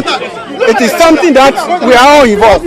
As I speak to you, I've met the MD for water. I've met the district managers. The assembly has summoned the district manager and the region manager. We have all had this discussion. But when we meet them, they are not able to tell us exactly what the problem is. Until recently, the MD himself went around along the Paul Road, and he told us, the media, even you were there, he said that they've identified some hidden pipes that are causing the problem, and therefore they are going to work towards it. Within 2 to 3 months, the problem will be fixed. That is what the MD told us. So it's not as if we are living on. After all, people have been appointed to manage our water resources. What I can do is to talk to them, and that's exactly what I'm doing. Yes, that's exactly what I'm doing. Can there be assurance? That is why I'm here. In fact, we've been talking to them several times. I have been coming to meet the landlord association, resident association, and we've been having this discussion. I wouldn't have come here, but because I'm concerned, that's why I'm here, to address them, to assess patients, to know that we are concerned of what is happening. I am not the manager of water. People have been appointed to manage water, and those are the people we are engaging to make sure they fix the thing. Whoever matter, I have met the person. Whoever matter, I have engaged the person. So we will address the issue as it comes. Yes. So this morning, what are you telling Ghana Water Limited? Are you joining the protest? Yes, I'm telling them that what these people are doing, I'm in support, because we have met them several times. As I said, the MD, the district manager, and whoever matter in this, we are not getting any concrete solution. Until the MD went around and told us that there are some hidden pipes that there's leakages, and so they are going to fix those pipes in 2 to 3 months, and that the issue will be addressed. That is the information I have where I sit. So yes, we have done whatever we are supposed to do. So the problem now is Ghana Water making sure that basically. So are you joining the protest? Come again? Are you joining the protest? The protest, yes. For now, I came earlier. I was waiting at the other side before coming here. So they should see me. Once they see me here, they should know that I support whatever they are doing. I'm in support of whatever they are doing. Thank you. So we just heard from the MP for Fonkantamanso, who is here at Bichley to intervene in the matter. Yes, so clearly he says he's going to join in with the protest to the district office, the Ghana Water Limited district office, and he's given assurances that the issue would be fixed and that he's done everything in his power to fix the situation. He's spoken to executives in the district, he's spoken countless times to the Ghana Water Limited to fix the issue, but nothing decisive has been done. But this morning he's going to join residents to move to the Bichley district office. That is the Ghana Water Limited Bichley district office, to relay the pleasure or the dissatisfaction that residents are raising to the Ghana Water Limited. And so the situation is quite dire here. At a point it was very agitated between residents and the MP, because the MP was there before them and they were directly telling him the issues, and they wanted him to say something decisive, and it got very agitated. But I can tell you for a fact that as it stands now, the protest has begun and we are all moving towards the Bichley district office, the Ghana Water Limited Bichley district office, and there the MP, I'm sure, would speak to officials there, and residents would also present their petition. But basically they are saying they want a decisive response from the Ghana Water Limited. They've said countless times that their efforts are underway to fix the issue, but they haven't seen anything significant happening. They've said issues with regards to pipelines is what's causing the water challenge here in the in Gbechile and its adjoining communities. We are talking of Kakansunanka, we are talking of Apollonia, and some other communities as well. And it's important to also note that a 7-year-old girl lost their life while trying to fetch water from a septic tank, and she fell into it and drowned as well. Yes, and I can tell you that security is top notch here. The police is here to escort the protesters to the district office. Hello?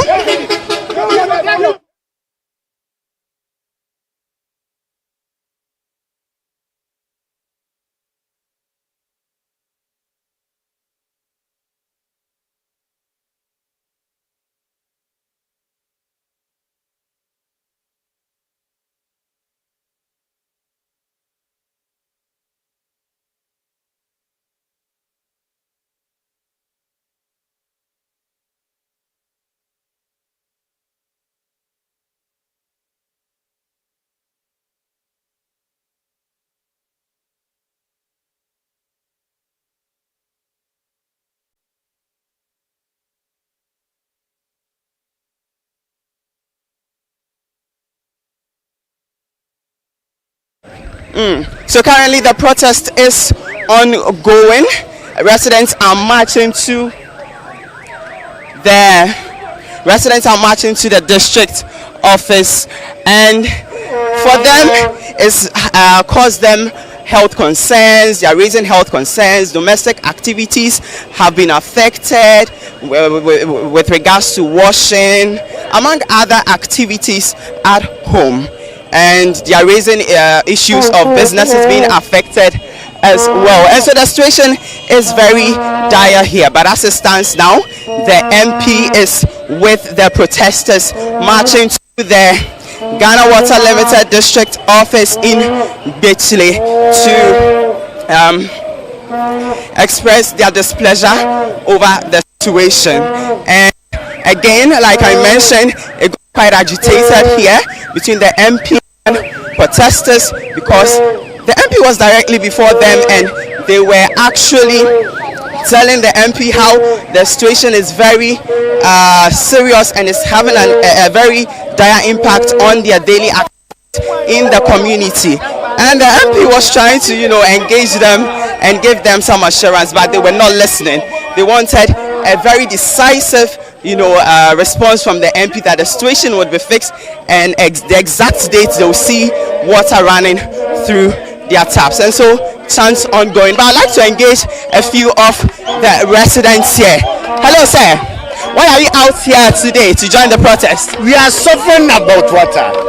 We don't have water in Gbechile. Over 8 months now. We are still suffering. Yeah. How is the situation having an impact on your life? We are finding it very difficult. Very, very tough. How difficult? Oh, we don't have water. So how exactly is it affecting you? Sometimes we use pure water to bath, assuming that we are having a family of 4 or 5 in number. Assuming. Even safe to 4 gallons. A day you spend like 100 cedis on water. A day per day. If we are 8 in number in the house. You see? So just imagine. So you resort to pure water, sachet water? Yes. Okay. All right. Sir, please, what of you? How does the situation have an impact on your life in the community? Okay, my family was saying, now me better say, me buy you so what's me dempa almost to some October up to now in so my so say you so gallon e be 2 million ku 4 gallon ku 8 cities me ma ye to 10 no chaku chake say nti abai no man nim reform na me Gbechile ye to aba mama ye to aba ma pa for no see form na kasa na ye na so ye the president say hello. Yeah, please, you're live on Channel 1 TV. Please, may I know your name? My name is Vivian. Our problem is water. We have water problem. About 6 months now, we don't have water. We always buy water. The jerry can to 8 cedis, 100 Ghana, and so forth. So we need water. Our problem is water. We just need water. Need water, they should give us water. I know women are form a key place in the home. As a woman, how is it having an impact on your domestic activity? God, we use pure water to cook, we use pure water to bath, so we need water. We can't be affording pure water every day, buying jerry cans and water. We can't be doing that. So we need water. Our problem is water. We need water. Water is our problem. Even a small girl died last week because of water. She's going to fetch water and it drank the safety tank. So we need water. What have you been hearing from the Ghana Water Limited? When we complain, they said the water will come. But they always come and check our meter and bill us without giving us water. So we need water. So this time around, what exactly are you telling them? Because they've given you responses. We need water. Our problem is giving them 3 days. They should give us water. If not, so they will hear for us another time. Okay. All right. Thank you very much. Yeah. So clearly, their reason is one, or their message is one. They need water to run through their pipes. They need water to run through their pipes. They are not taking any other thing from the Ghana Water Limited. I mean, it's been 5 months without having any potable water to manage daily activities, and so for them they need a decisive action from the Ghana Water Limited, and that is water running through their taps.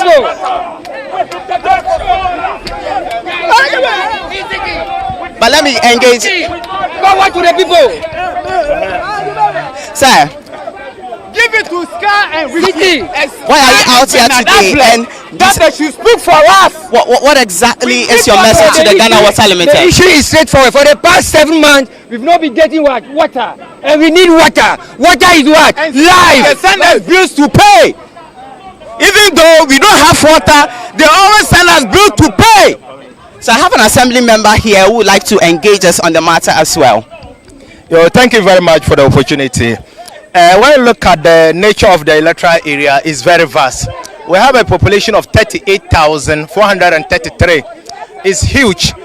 The 38,000 is half of a district. If we are to get another electoral area joining, we are qualified for full district. And aside that, per population housing and census 2021, we are 38,433. And here is the case. It depends where you find yourself in the community. There are areas around Soldier Line, AJM, and beyond.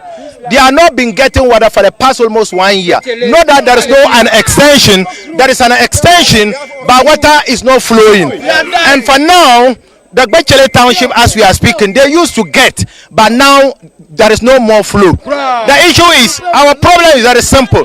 People are not receiving water, but they have been receiving bills. And these are the things that is actually be a worrisome situation to my community members.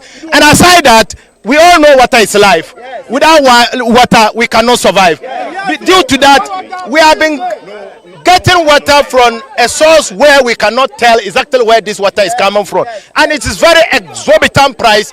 The 1,000 liter of the white drum used to be sell 100, 150. Now it's 200. Depending on where they are sending it, you even get it more than the 200. And when you look at the amount of money you earn, and then surely your salary has to be channeled to water alone. It's a Herculean task, and therefore we are just appealing to management, duty bearers, as a matter of urgency, to sit up and make sure that there is water in my community. You see, we don't need any technical jargons. The only thing we need is water, and therefore they must give us the water. When this water is flowing, we don't think we can come out to demonstrate. We are Ghanaians, and we are part of Ghana. We are not doing this based on political. We are actually fighting for our equal right and justice. It is when it comes to billing, how is it like? Have you raised a concern to Ghana Water Limited, and what are they saying? Yes, we have raised an issue with Ghana Water concerning of no flow with bills. They say it is technical. They have designed it in a sense that every month you receive the bill. But the issue is very simple. If you are to receive bill, you must get water before you receive bill. Or you must receive bill with 00, so that you will not be charged. Here is the case, no flow, and there are charges to it. It is a daylight robbery, and therefore management and duty bearers, the president, the Water Resources, Works and Housing Minister must sit up and do something about it. It is not going to help us. That's the reason why today we are hitting on the street. Nothing more, nothing less. Thank you very much.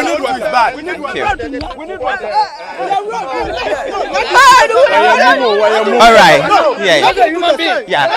So I'd like us to also engage. All right.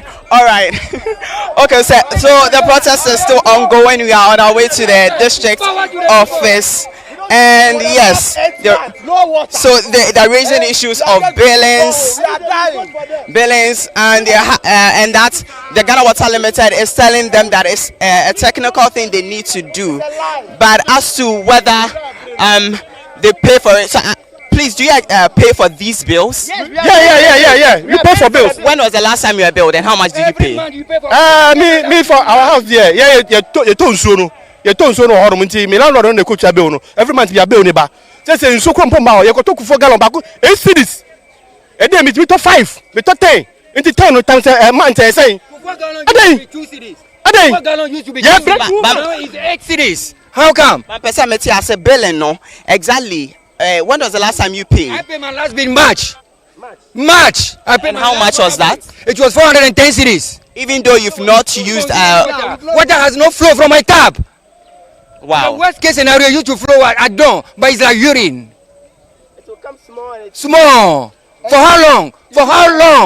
What is happening? Ghana Water is a big disappointment. They come around. They sit in a big car read the meters and give us the bill, but nothing. We even ask them that, what are you even reading? They'll be like, they are reading the bill for the water. We ask them, the water is not flowing. So why are you reading the bill? No explanation. They tell us that they don't know the issue. A whole Ghana Water does not know the reason why water is flowing. Then we the citizens, what can we do? And we are dying out of water. We can't even get water to go to bath and go to work. One girl died last week. A girl just died, a small years girl, 6 years old girl, looking for water. She died. All is because of this water crisis. And we are paying bill for 8 months, no water. How can we survive? When was the last time they billed you, and how much did you pay? I saw a bill in February, and I said I will not pay because the water is not flowing. That was 210 cedis. Up to now I have not paid because there is no water flowing. So I know it is a bill that it is a rest for me to pay. But until the water flow, we'll pay that bill. That's it. Yes. Thank you. Okay. All right. So let's join the mass protesters. Okay, to the district office. So this is how bad the situation is looking like here in Bechley, Kakansunanka, and Apollonia, among some other adjoining communities as well. Like they mentioned, they are being billed. Some pay as much as over 1,000 over what over they're not using any significant water for months. Yes, and so that's how bad the situation is. And it's worth noting that a 7-year-old died while trying to fetch water from a septic tank. So you can just tell how dire the situation is looking like here at Bechley in the Konkantamanso district. Yes, and again it got agitated on the onset of the protest, where the MP was there with the protesters, addressing them, calming them down about the situation and telling them that he's done everything in his power to bring a lasting solution to it. He's spoken to the Ghana Water Limited, he's spoken to district executives, among other things, but nothing decisive was done. However, protesters got agitated over his response, saying that they need something decisive. He needs to say something decisive over the matter in order for them to be calm. But at the end of the day, the MP decided to join them in the protest. But however, I've not cited him among us. I've not cited him, even though he said he's going to join. I've not cited him. But yes, still the protest is ongoing, and that is how the situation is looking like here at the moment in Bechley.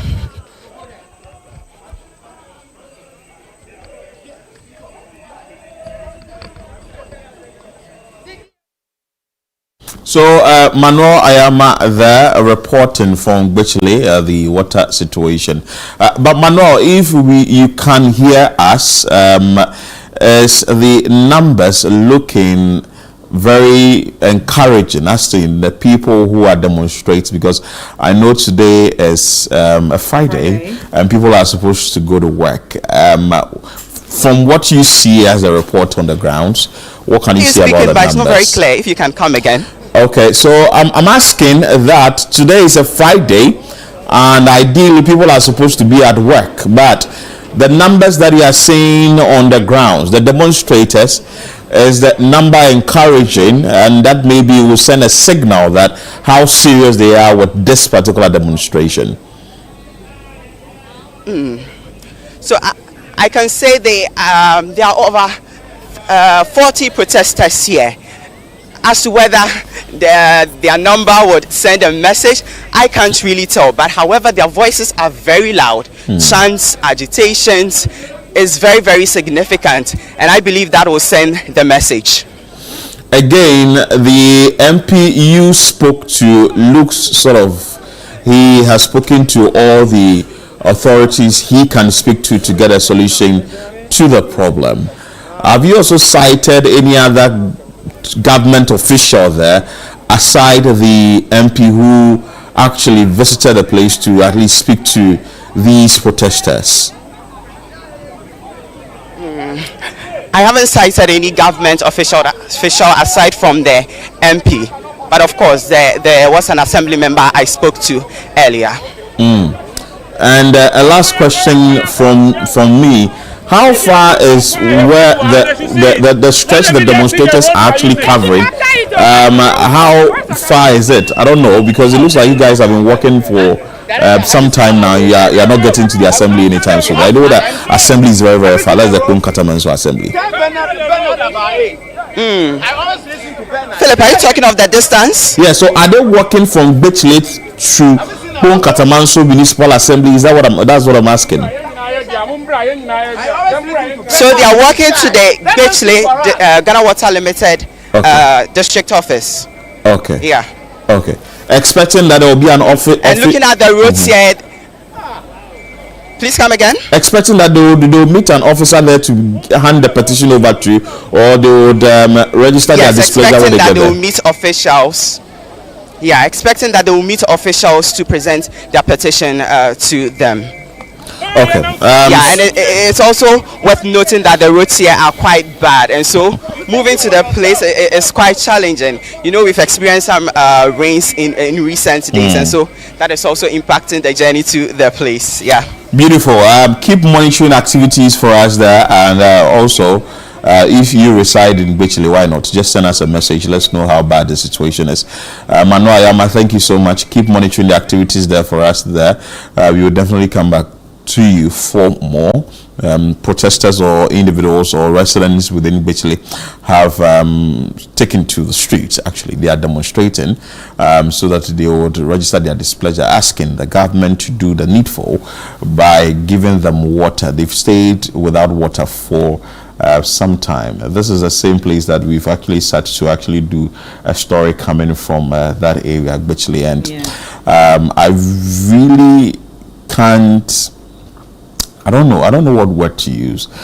I would want to sympathize with the member of parliament for the area. It looks like from the way he spoke, that was Joseph Tete. The way he spoke tells us that he's spoken to the authorities who would have to help them get a solution to this particular problem. You know, his constituency is very big.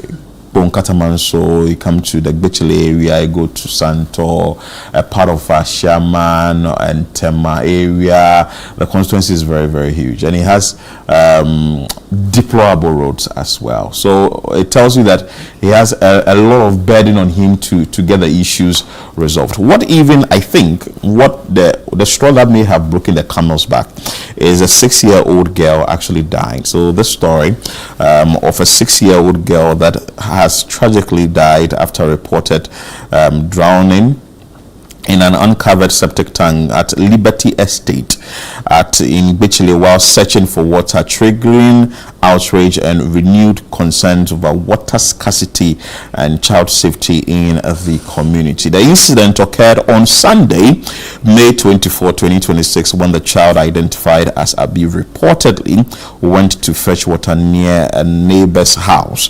Residents said she accidentally fell into the uncovered septic tank and drowned before help could reach her. The incident has left the community devastated, and it is so obvious from their voices there and also the placards they are holding, with many residents blaming the tragedy on the persistent lack of access to clean and reliable water in the area.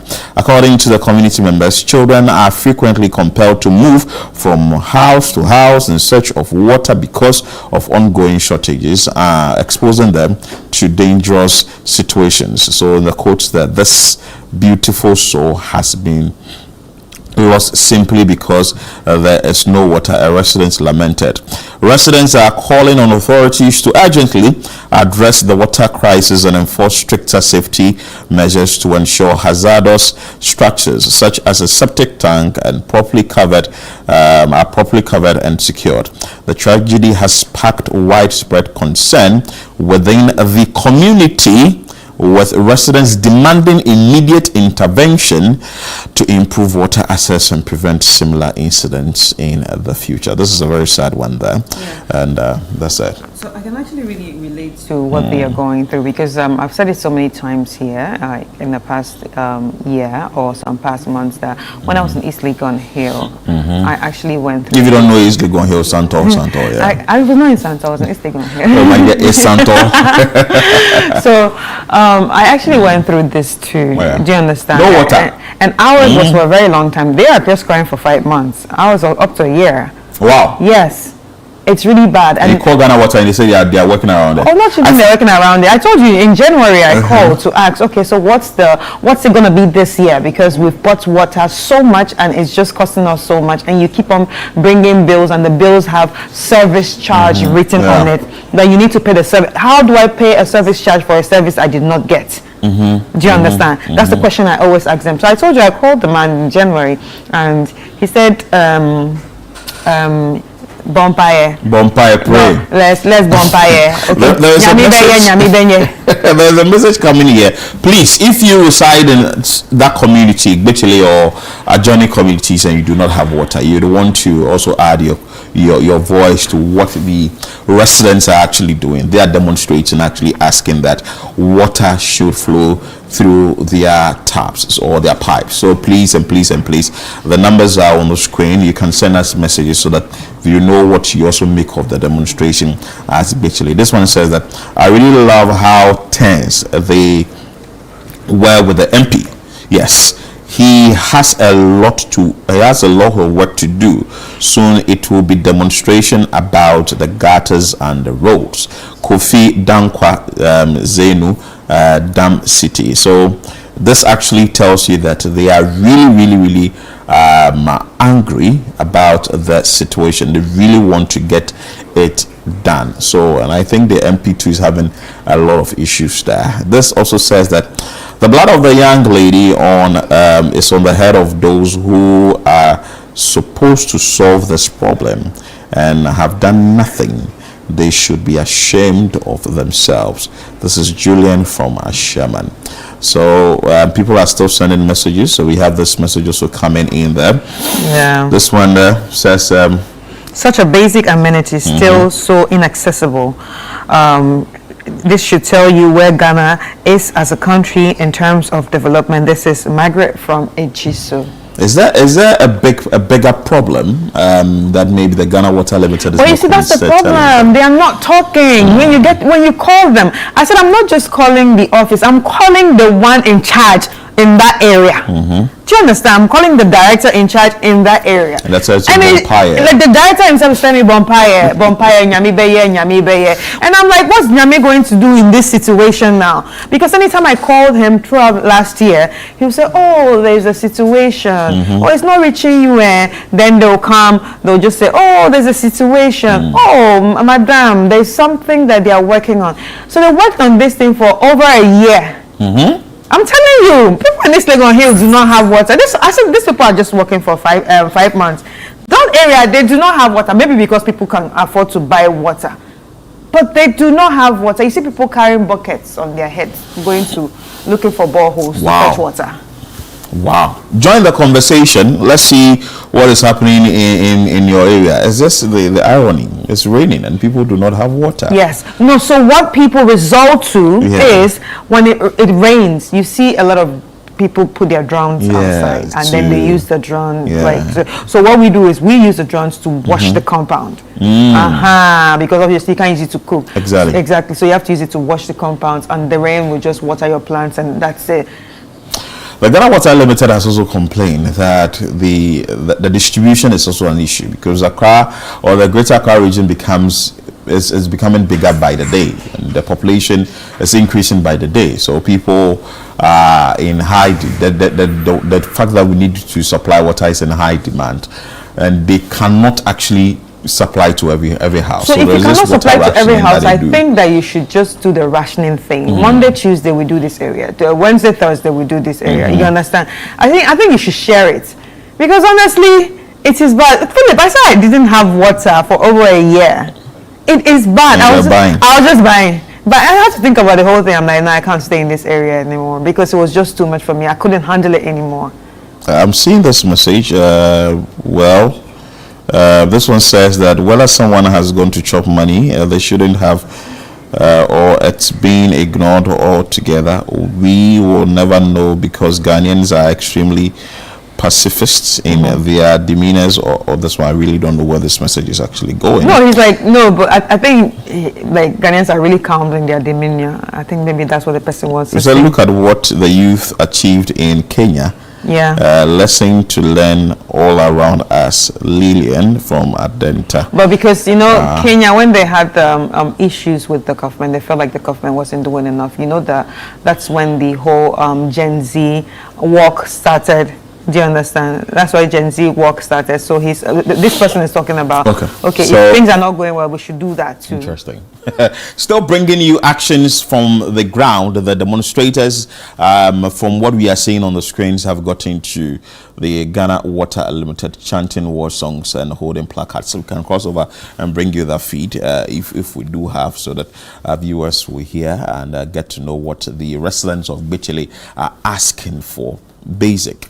Give us potable water. With the officers not to enter the premises. They don't want to open the gate. You want them to open the gate so that we will know why the water is not coming. We can talk to them. You want to know why the water is not coming. They are refusing to open the gate. They are refusing to open the gate. They are refusing to open the gate. And they must open the gate. We must talk to the management. We must talk to the management. Why did they close the gate? You want to see that? They should open the gate. They should open the gate. We are suffering. We are suffering. They should open the gate so that we can talk to the management. But can't you present the petition to them here? Yes, we want to give them the petition. So we want them to open the gate so that we can give them the letter. Are we owing them? We are not. So if we are owing them, we are not here to attack them. We came in peace. And we want to just give them the letter and give us. Then we see that our water will flow from today and tomorrow. We need water. We are come by water. We are not going home. We want to go home. To see the water. Those who sell the water, where did they get the water? That way the consumers will come. Pipe from 7 years old girl. Okobubo hoisio eno wato mewu. Wewu. Eti pipe one makasa kwa mewu. So clearly they are not taking any other thing. They want the main gate to the office to be open so that they can make their way through and speak directly to management or officials.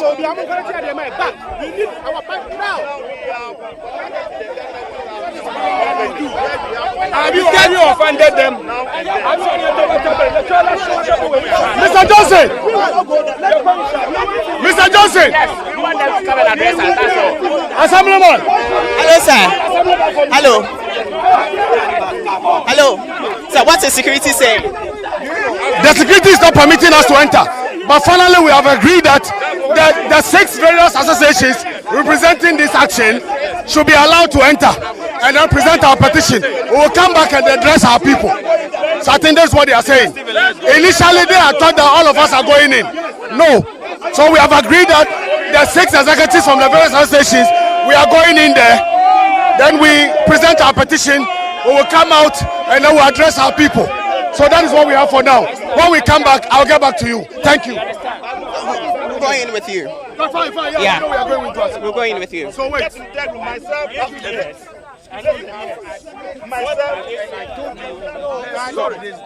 sorry. Where is the assemblyman? This man, me. Where is Chairman? Where is the assemblyman? So go. He's not the one arrested me. Where is Chairman? He's an assembly member. Where is the chairman? Our chairman. Where is chairman?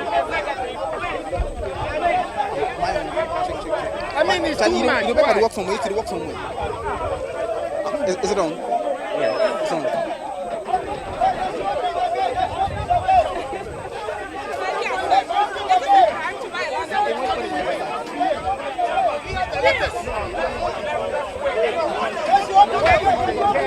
Down.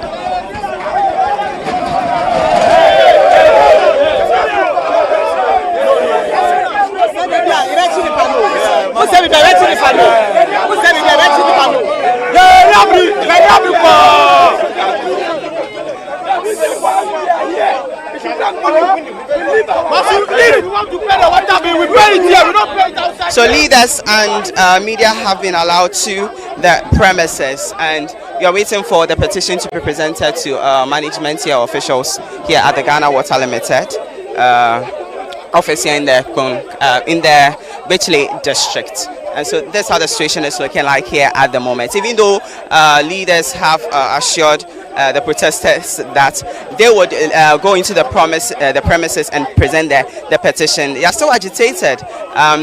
Some of them want to come into the premises.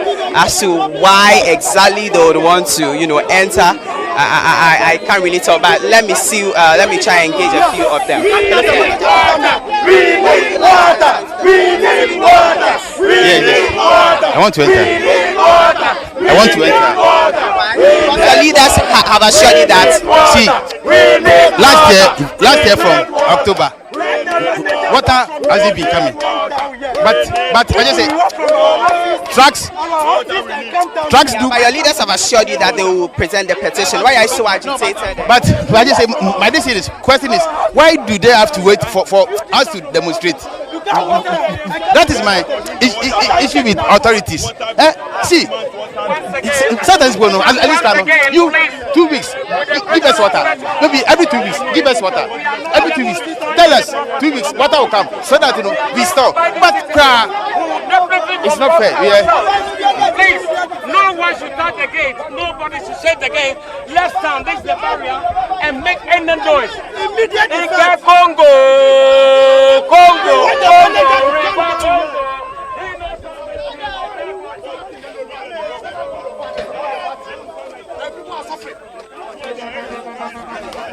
It's okay. We'll resolve that later. Let's go. Give the chairman. Let's go. So the leaders are heading to the office, and hopefully they meet management there and officials there to present the petition. But for education purposes, residents here in Bechley,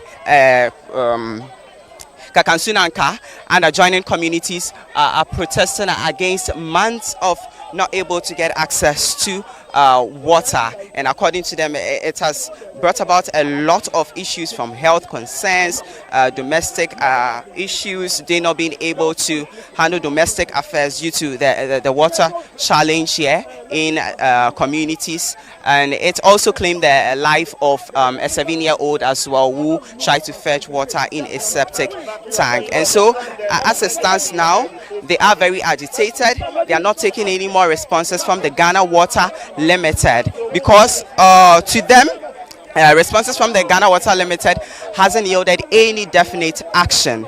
They say efforts are underway to fix the issue, but nothing has been done so far. Water isn't running through their taps. And so at the moment, we are at the district office of the Ghana Water Limited. Yes, district office of Gwichile, the Ghana Water Limited, to present a petition to officials there.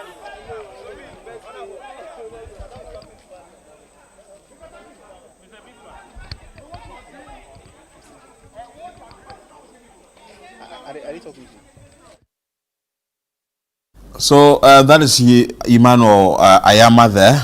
That's Manuel Ayama there, actually giving us updates of what is happening with the protest there. And Chris, it's obvious these residents are persistent. I think they really want the water and open the door. And the gentleman was like, "Open the door. I want to." Gentle. He's very gentle with that. I just want to tell you. Yeah, I just want to tell us something small. We are receiving messages here, actually. This one says that then we all sit and wonder why the youth leave the country as soon as they get a chance with all these things happening. God have mercy upon us. This is from Gertrude from Akwetiman. And then Harry is saying Apollonia really needs tap water to reduce typhoid spread. This one says that Ghanaians are too calm. This can't happen elsewhere. I wouldn't want to mention. This is coming from Jomo and Pokwase Fisa. All right. So, meanwhile, the people who are failing to do their jobs are all having water or can afford to buy water. They don't feel our pain and cannot relate with what we are going through. This is why they move with such lack of urgency towards our problem. And this is a menu from Kwashiman. This one says, hi, Breakfast Daily. Ghana Water have a lot of explanation to do. I live at Amasaman. Water hasn't been flowing since last year, August. Yet they bring bills. What's that? This one says that do they expect us to keep paying bills they send us in spite of a glaring lack of water? Totally outrageous. The annoying thing is that they keep increasing the bill on top of everything. Gladys from Santor, your area. All right, so Timothy from Kaswa is saying if Ghana Water claims claims that these reasons are beyond their control, that okay, now it has gone up. Okay, let me look at that again. That's they can not provide water to all households. Then why should they bill all households? It amounts to billing for service not provided. Exactly. You keep saying those bills are for maintenance, for operations. And they write there on the bill, service charge. So I ask myself, what service are you providing? What service are you charging for? By getting me air through the taps? Through the taps. Like, it doesn't drop. Not even. You know, it's so bad. Like, you know, like me, I buy water, so this thing I can't relate. You wouldn't. We, in fact, we've tried it. Ghana Water kept saying the distribution is the issue, and I mean those things. I've just ignored it. I just buy water. So now the question is, what about those who can buy water? Yeah, you wouldn't even hear the tap sound. It's like electricity. To give you hope. There's no hope. It's like electricity. You say you want to have solar. This one says ha ha ha. A young you're not laughing. This is Okay. Good. It says that a young girl lost her life because of water. Heads should be rolling by now. Any serious country should hunt down those responsible quickly. All right. Terry from Kwase. And now this one says the whole water problem around Afenia and its environs started when Bel Aqua moved to motorway. Because tell me how water will bypass Afenia and its environs straight to Tema. It's sad, and this is by an anonymous person. I am with the Bechele community, and this water problem has been going on for some time now, and still we receive bills. Everybody's tired of the bills, I guess. Like, While we're receiving bills, we are not getting water. We're not getting water. We're receiving bills without receiving water. Make it make sense. Really, somebody needs to make it make sense. Service charge. Of what? That's what I say. Service charge. We are charging you for the service. Or probably they are taxing us in the name of service charge. So that is it. The leadership of the unions within the Gbechile community, they are going to present a petition to the Ghana Water Limited in Gbechile, stating their concerns clearly that we need water. And they are also saying that why do you come in for bills without getting us the water? So you need to explain. I'm sure that is going to come to national. The national will also try and find a solution to the problem. Maybe there could be an issue within the community that has to be dealt with. You see, and that's the anger of the people. If there's a problem, let us know. Let us know. Let us know. It's Don't all about keep us- communication. Yeah. Is it A? Is it B? So they prepare themselves. It's obvious the leadership, they are not aware of anything like that. That's how come they are demonstrating. This one says that, good morning, Channel 1. Greetings from Second D. This is the incoming assembly member for Second D, Bakachre. More than 7 months now. The people in my community are always complaining about water. I have reported this issue to the Ghana Water Second D, and still nothing has been done. Anytime the community sees me, it turns to an issue, and there's always pressure on me to provide them water. The good people of Second D, Bakachere, we are also seriously preparing ourselves for demonstration. So what is it? Demonstration spree now. And this one says, look, look, Ghana Water Limited is not being fair with these people. They send bills to each one of them, yet they want only the leaders to meet them. Really? Those guys outside need to be hard right now. It's crazy. So it's like demonstration spree. We need to get the situation fixed. They want water and all that. But as we wrap up the show, want to say that as the people of Gbechile are demonstrating, there is an interesting message coming here. The head of public relations, at the Ghana Water Limited, Stanley Mate. Today's your birthday. Happy birthday to you, Chairman. And let's cross over to Gbechile again, and let's bring you the petition that the leadership is presenting to the Ghana Water Limited. We are residents of Gbechile. You are aware that for many months, some years, we haven't gotten water. You know the number of times we've been in your office, and then your superiors at TEMA. Several assurances were given, but you did not do anything, and you did not get back to us with any feedback why you failed to serve us with water. So this morning we are here to present the petition to you on behalf of the people of Gbechile and the rest of the community, Zenu, Atadeka, wherever we don't have water in Konkatamanso. We are presenting this letter on behalf of all of them. We wouldn't want to go line by line.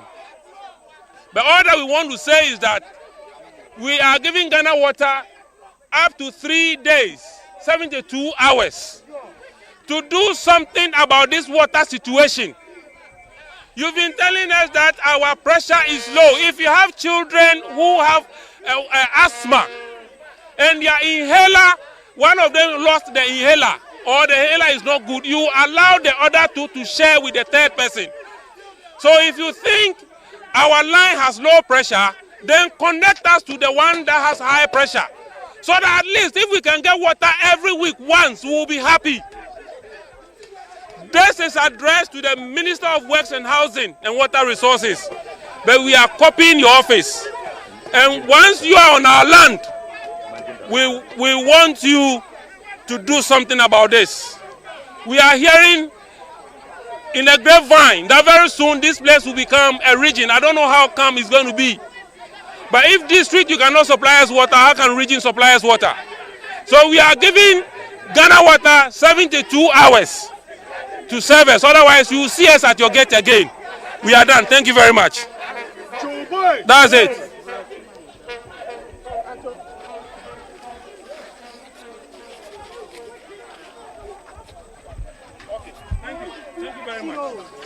We want to see action. This time, no stories. No story, oh. 72 hours. No story. Give us results, or you see us at your gate again. And it's going to be massive than this.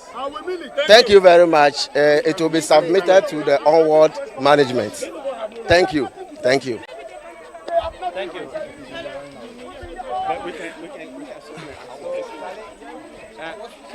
Please, sir, can we engage you briefly? Please, thank you. No more. We'll talk about that later.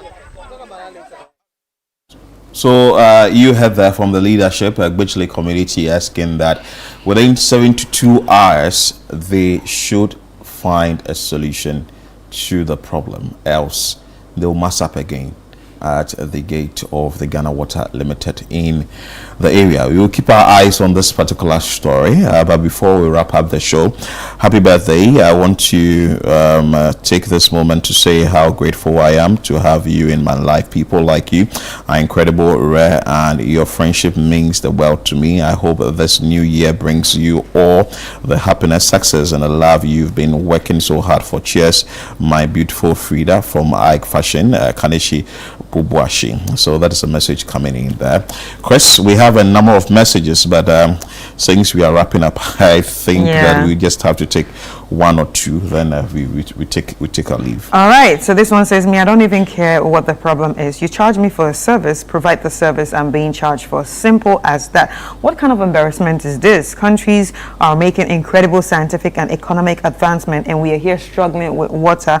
This is Bawa from Nima. And Chale, every day I'm looking for the guys who drive the weird vehicles carrying the water. Okay, just basically the water vehicles, because Ghana Water is ignoring us all. The annoying part is the people selling the water to just keep behaving arrogantly because our hands are literally in their mouths. This is Clement from Bowie.